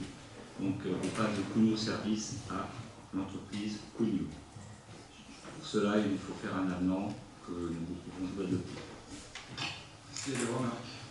S'il n'y a pas de remarques, je vous propose qu'on passe au vote. Donc, qui est contre? Qui s'abstient?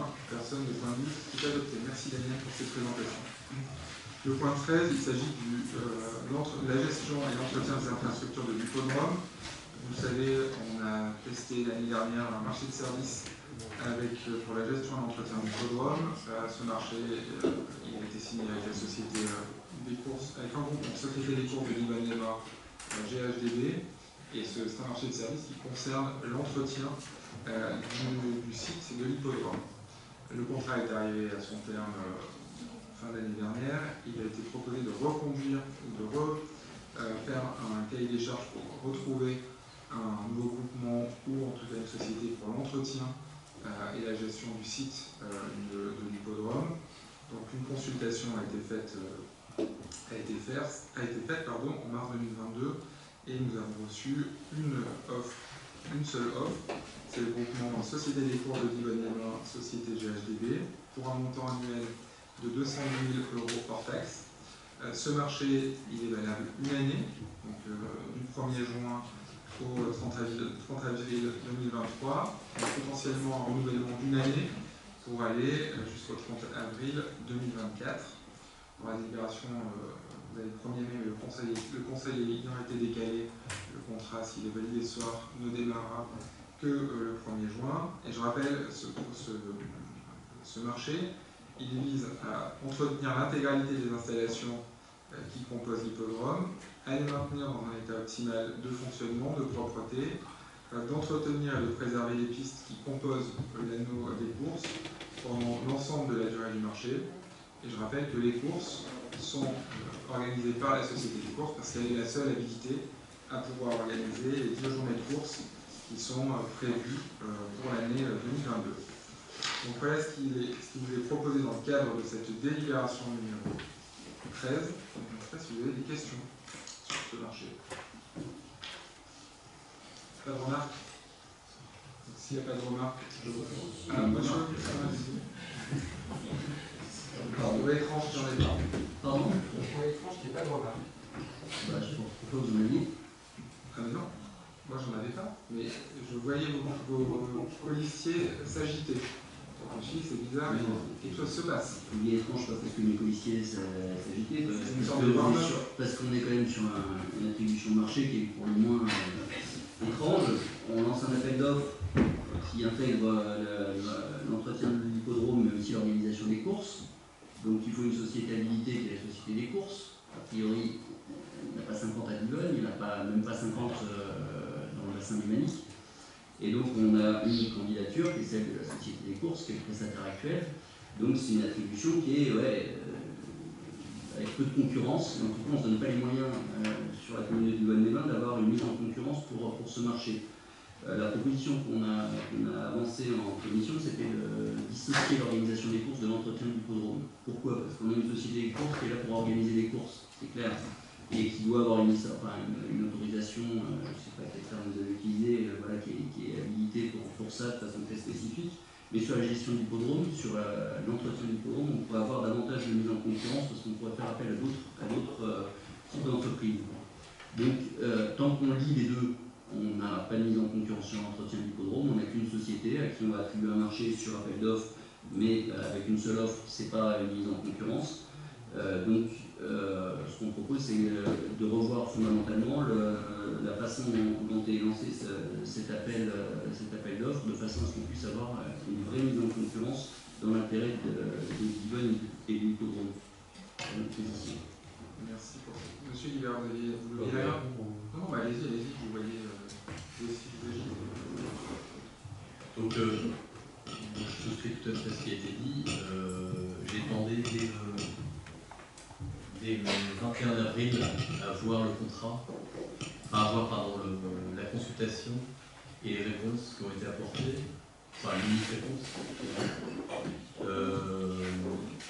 Moi, ce qui me choque, c'est aussi la forme, c'est-à-dire que j'ai eu une réponse des services ce matin, en fait. Ils me disaient que bien sûr je pouvais venir voir le contrat, enfin ces documents, pardon, et qu'il fallait que je prenne rendez-vous. Donc voilà, donc je n'ai pas pu le faire avant le conseil municipal, pourtant ma demande date d'il y a 15 jours. Donc je ferai ça la semaine prochaine et j'essaierai de consulter ces documents. Mais je trouve inadmissible, alors c'est un manque de respect par rapport aux élus, enfin, à l'élu que je suis et à mes collègues, que je ne puisse pas consulter, en tout cas avoir les indications, comment consulter ce document avant le conseil municipal. Donc je le ferai la semaine prochaine, après. Mais il y a le problème de fond que souligne Bertrand, qui est vraiment le point central et je souscris complètement, mais également le problème de forme. Voilà. Pourquoi attendre? On y reviendra parce qu'il y a d'autres éléments du même ordre qui fait que c'est un manque de respect des élus et de la démocratie en général. Monsieur Guibert, sur ce point-là, à partir du moment où la convocation du conseil municipal est partie, l'ensemble des pièces annexes aux délibérations sont consultables au secrétariat général de la collectivité. Ce qu'on vous demande, et ça c'est dans le règlement intérieur, c'est valable pour l'ensemble des délibérations qui sont prises au sein de cette assemblée. Ce qu'on vous demande simplement, c'est de m'envoyer un mail pour dire je veux consulter le dossier, mais vous pouvez le faire. Je l'ai fait le 21 avril. Oui. On m'a répondu le 21 avril, monsieur Guillard, je ne pense pas que la convocation pour le conseil municipal était partie.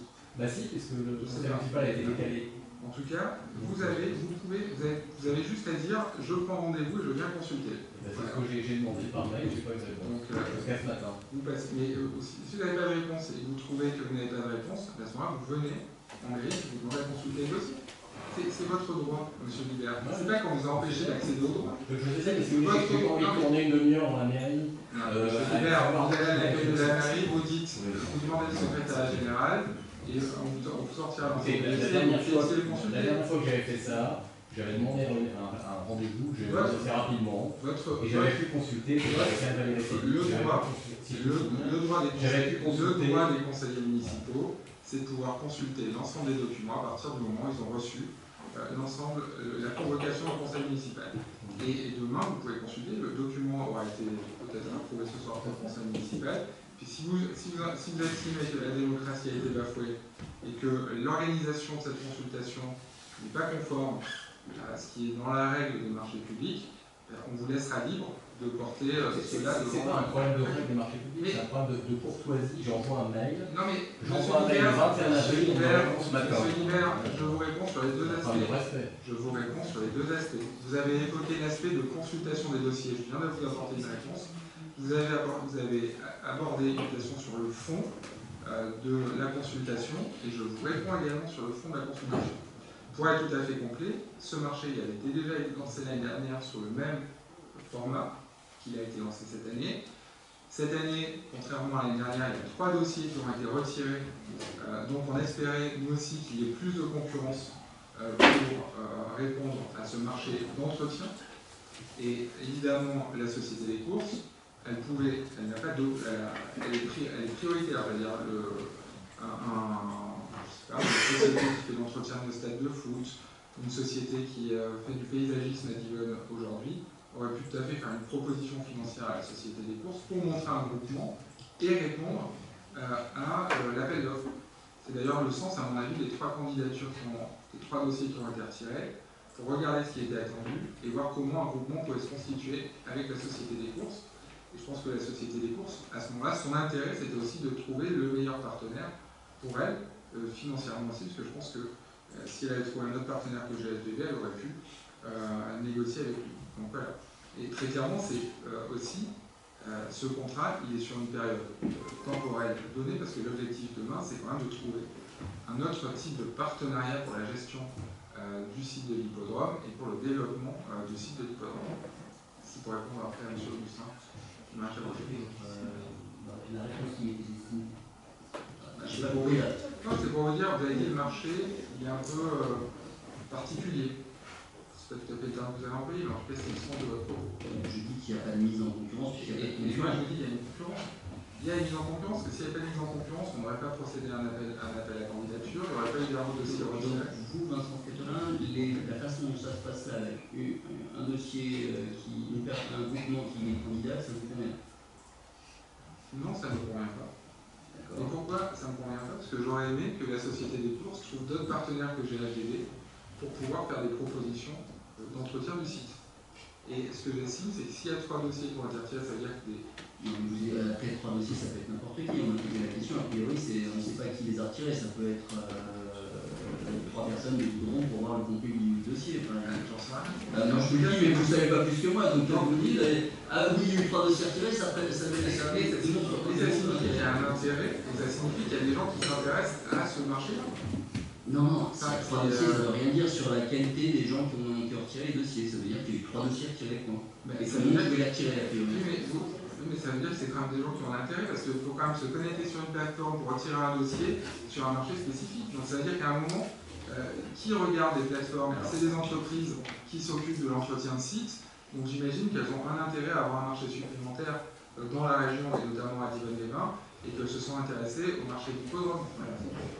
Vous imaginez, moi ce que j'aimerais bien, c'est qu'on soit en mesure de favoriser la mise en concurrence sur des dossiers, sur l'entretien de notre hippodrome, c'est pas sur des dossiers de ce type, mais d'une façon générale, là où on fait des appels à la concurrence, on a déjà mis en concurrence, on se met dans des configurations qui permettent d'avoir des concurrents qui se positionnent. Aujourd'hui, quand la société des courses doit trouver un partenaire, choisir un partenaire préalablement, parce que c'est aussi son libre choix de choisir tel ou tel partenaire, on n'aura pas de concurrence sur ces marchés, puisqu'il n'y a qu'une entreprise qui peut se positionner, c'est la société des courses de Divonne qui doit être dans ce conglomérat, dans ce regroupement. Donc c'est ça qu'on pointe du doigt, c'est ça qui en termes de mise en concurrence, même d'efficacité de l'utilisation de l'argent public est à travailler. Et on fait des propositions, c'est de séparer la partie organisation des courses de celle de la gestion de l'entretien du hippodrome. D'accord. Mais je vous dis que c'est... Ce contrat, à la terme de ce contrat, on aura un mode de gestion différent qui sera proposé pour l'hippodrome, avec, je pense, pas une forme de marché de service, mais une forme de contrat un peu orienté plus sur de l'investissement. Avec des partenaires qui ne seront pas. La société de course sera un partenaire, un utilisateur du site. Ensuite, il y aura d'autres partenaires, j'imagine, répondre au projet qu'on veut porter sur le programme. Vous me faites envie avec ce teasing. C'est pas du teasing, c'est ce qu'on dit depuis ce qu'on a dit au dernier conseil l'année dernière quand on a passé ce contrat. Et c'est ce qu'on a dit, je pense, il y a 1 an en avant, sur quand on a parlé, j'imagine, du lac. Et sauf qu'aujourd'hui, il y a des questions de priorisation de moyens humains qui nous permettent d'avancer pas sur les différents projets. Et donc, dans quelle commission on peut travailler aussi sur cette nouvelle organisation de l'entretien du forum? Ça va être dans la commission de la présentation de la société des courses, parce que c'est ce que vous aviez demandé. Donc j'imagine que la commission de tourisme pourra prendre la suite de ce sujet. Parfait, merci pour ces précisions. Voilà. Je crois d'ailleurs qu'il y a des présentations en commission de tourisme, ou en tout cas... non.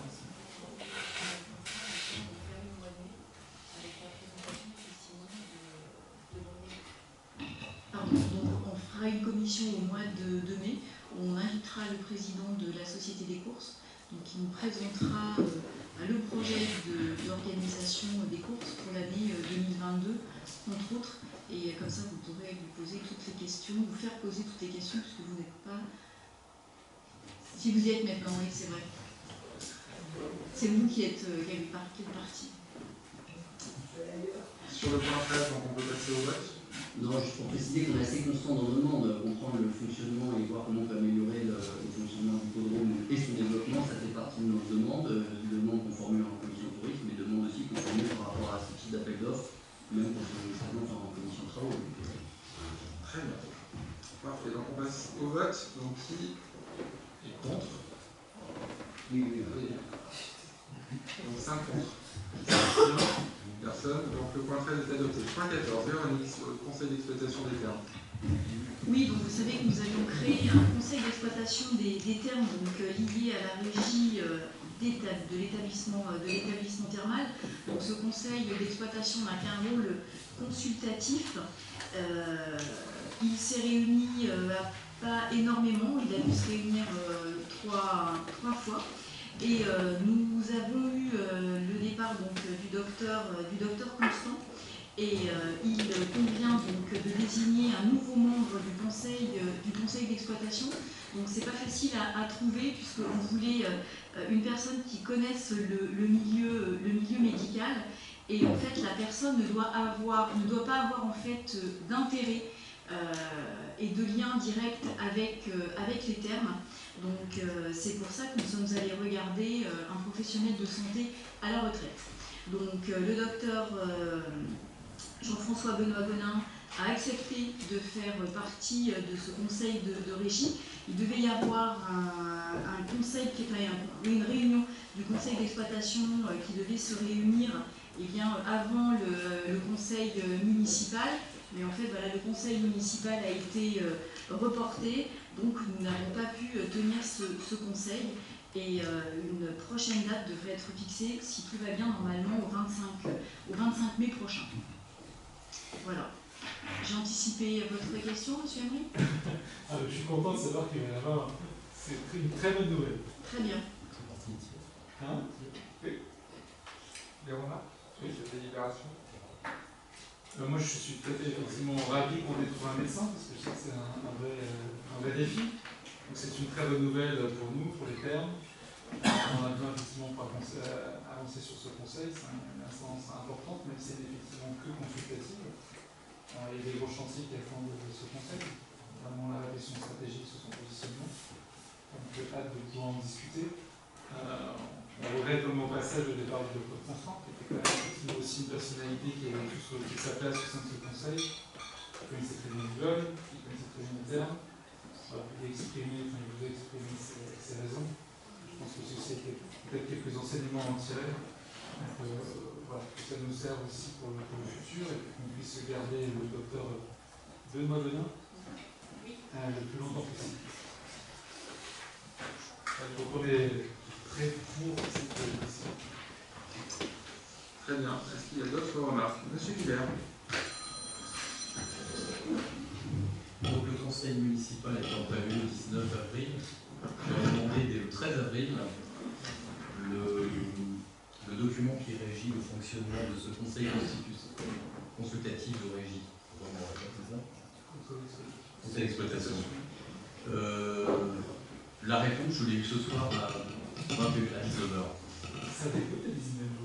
Voilà, donc d'ailleurs la réponse à l'ensemble de mes questions écrites, je l'ai reçue aujourd'hui à 16h.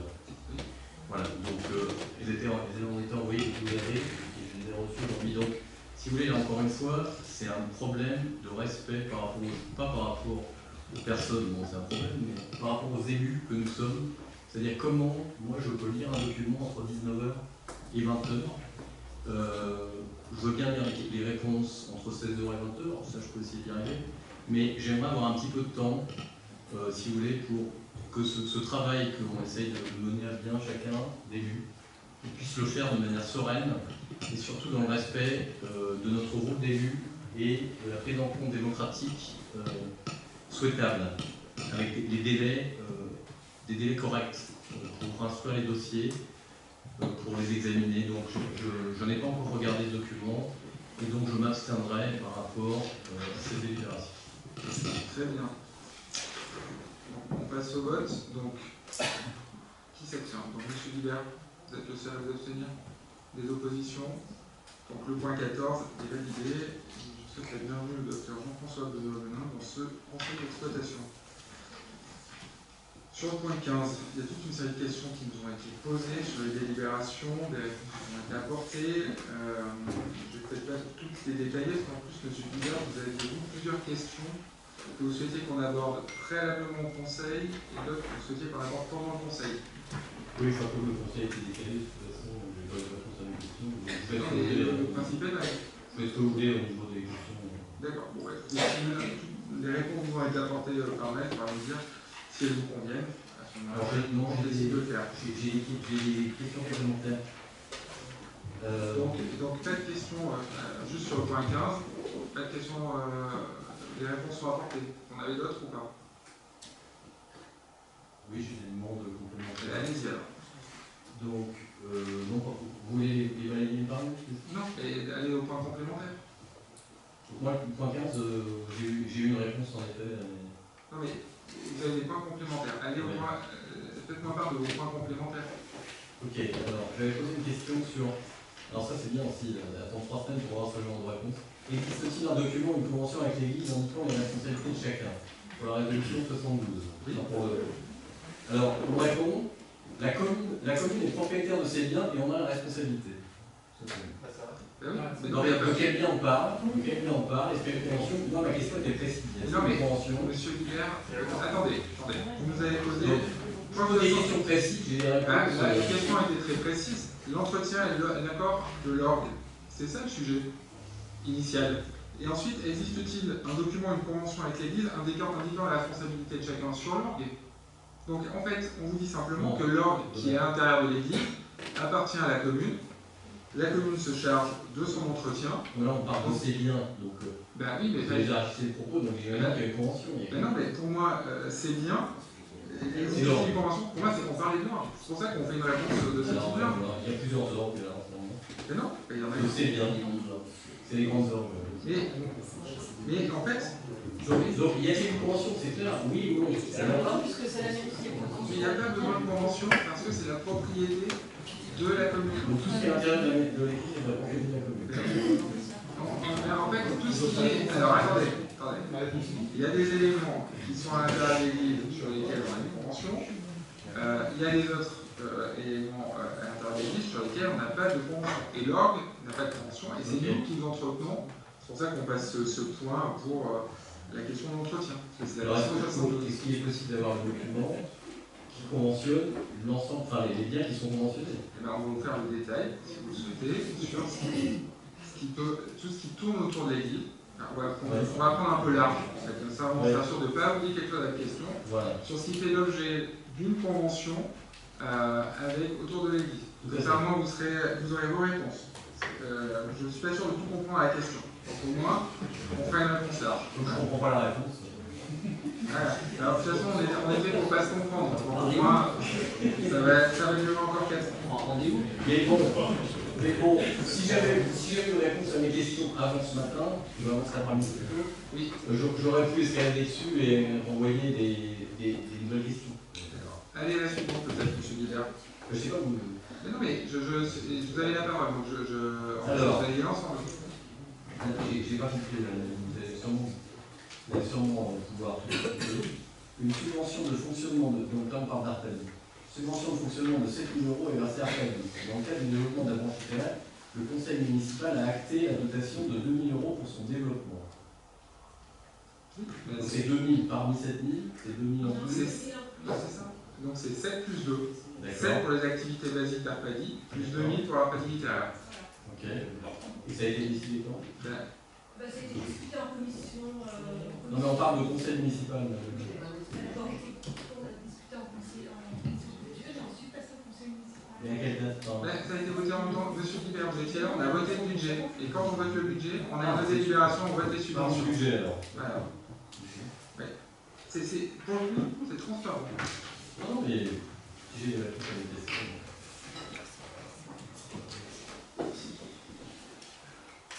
Vous avez une autre question? Non, Très bien. Est-ce qu'il y avait d'autres remarques sur ce point 15? D'autres questions? Enfin si, j'ai un petit complément. Est-ce que donc, la prochaine fois il est possible d'avoir des réponses plus tôt que le jour même du conseil municipal? Nous verrons comment nous allons organiser l'amélioration des réponses aux questions que vous nous posez. Est-ce qu'il y a d'autres remarques sur ce point 15? Non, vous donnez acte. Il n'y a pas de vote derrière. Nous arrivons à la fin de ce conseil municipal. La date du prochain conseil municipal, c'est le 31 mai à 19h. Monsieur Hubert, vous avez une question? C'est pas une question, j'ai un petit propos de conclusion. Normalement, on est plutôt sur les questions, on n'est pas sur les propos de conclusion. Alors si je peux pas faire. Non, non. Si tu as la liberté de parole, c'est pas une question. D'accord. En fait, C'est encore un non-respect du pouvoir d'élu. Je demande 2 minutes. Je demande 2 minutes pour pouvoir parler. c'est simplement pour dire qu'à la fin du conseil municipal, on essaie d'avoir des questions. Il y a des questions écrites, des questions orales. Et dans le cadre des questions orales, si vous avez une question, je l'écoute bien volontiers. Si vous êtes là pour faire une déclaration. Et est-ce que vous avez répondu à une question? Soit je peux y répondre directement, soit si la question nécessite. Avez-vous répondu à la question du dernier conseil municipal? Sur la question qui a été posée, de dire est-ce que vous acceptez de revoir les minorités? Ouais, j'ai dit. Non, mais c'est une habitude de ne pas répondre aux questions. C'est de la constance. Si je peux pas répondre. Mais c'est moi qui pose la question. J'ai dit que je ferai part de ma position par courrier. Et j'ai pas indiqué le délai dans lequel je ferai part de la position. Voilà. Non, mais c'est là aussi un bel exemple de respect de la démocratie. On a le droit aux questions orales, mais vous y répondez comme vous avez envie. Bien sûr. Parce que c'est quand même le rôle du maire qui a le droit de décider quels sont ses rapports avec ses oppositions. Non. Si, je suis désolé. Et c'est quoi les rapports du maire avec ses oppositions? Aujourd'hui, il n'y en a pas forcément. Parce qu'on en a parlé hier, vous vous trompez sur les rapports avec vos oppositions. Bah si. Mais de toute façon, je ne souhaite pas débattre avec vous de ce sujet-là à ce conseil. En public, parce que vous n'êtes pas à l'aise sur ce sujet-là, vous m'accusez de vous avoir traité de dictateur, ce qui n'est pas le cas. Regardez la vidéo, c'est enregistré, c'est pas le cas. Monsieur Augustin, je vous le redis, je ne souhaite pas aborder ce sujet-là. Oui, mais vous voulez dans ce cadre-là. Parce qu'on doit parler des relations aussi des minorités avec la majorité et des noms d'oiseaux qui volent en commission. Moi je vous ai dit hier, parce que je préfère qu'on en parle dans un lieu non public, mais comme on est obligé de le faire en public. Comment est-ce que vous gérez ça? Quelle réponse vous apportez à ça? Monsieur Augustin, vous êtes obligé de rien. Je suis obligé, j'ai le droit en tout cas. En fait, c'est assez particulier comme attitude. Pourquoi? Dans la même phrase, vous dites je ne souhaitais pas en parler dans un lieu. Je vous ai sollicité sur ça, je vous ai proposé de le faire hier. En plus, je vous en ai parlé hier, on a passé 1 heure de débat en commission très bonne, où on a largement débordé du sujet qui était le sujet pour lequel j'assistais à la commission très bonne. Et dans la même phrase, on a parlé de transport pendant 1 heure, c'est important, il faut le préciser. Je ne souhaite pas en parler en commission, je ne souhaite pas en parler de manière publique, et là vous dites je vais en parler de manière publique.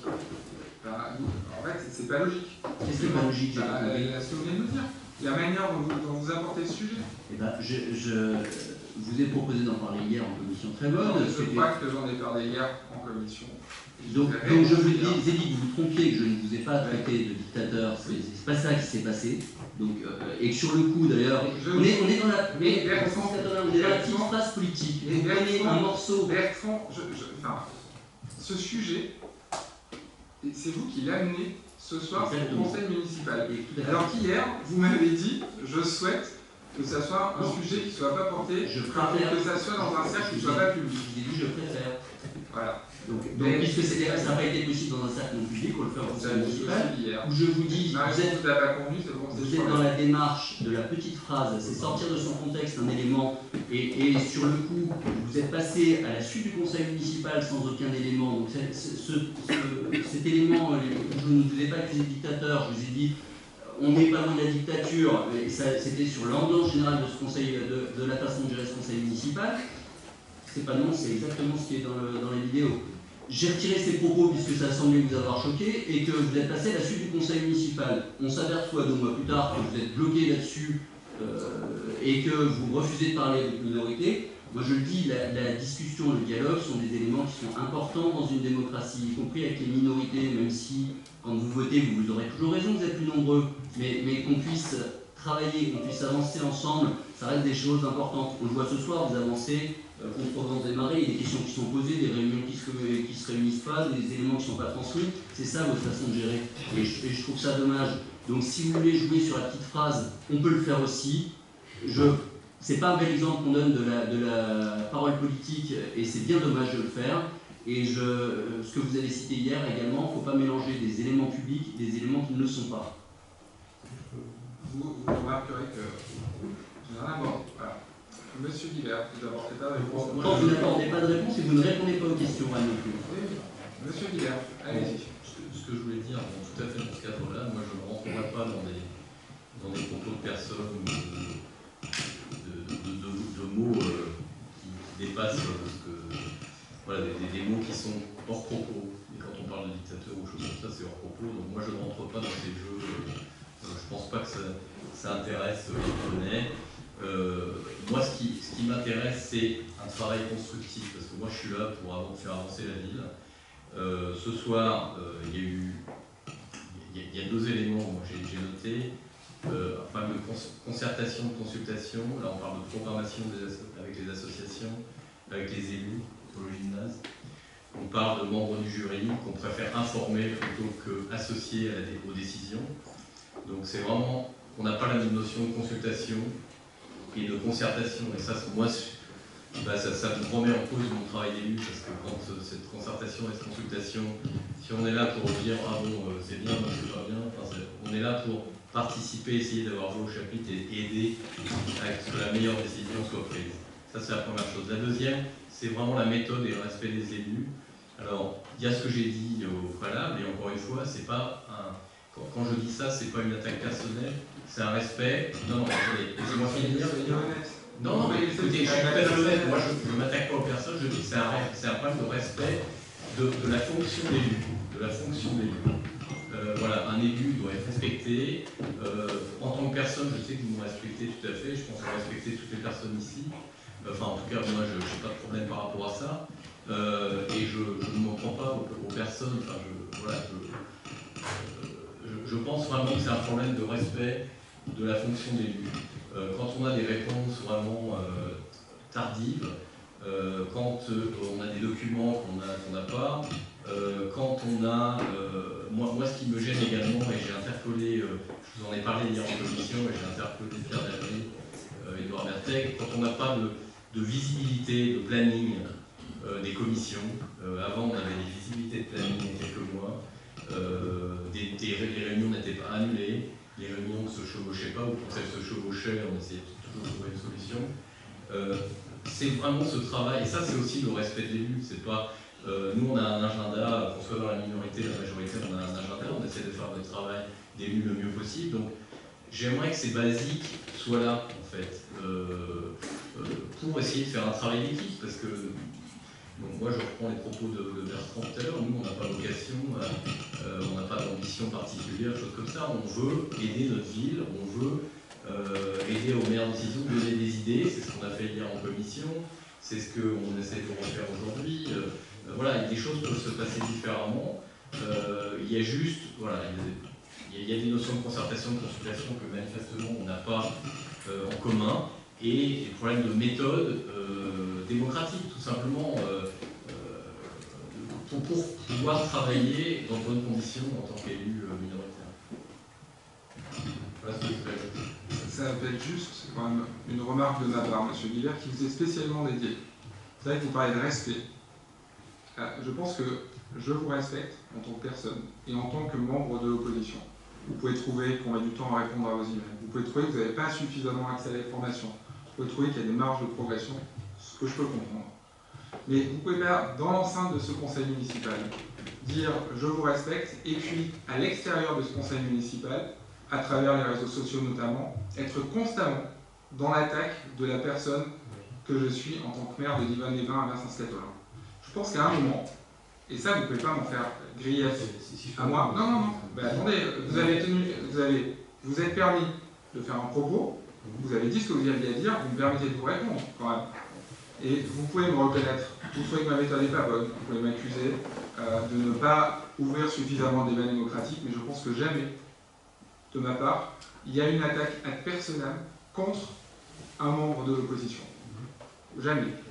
Et que les propos que je tiens dans cette assemblée, c'est les propos que je tiens en commission, mais en tout cas, je n'ai pas deux discours.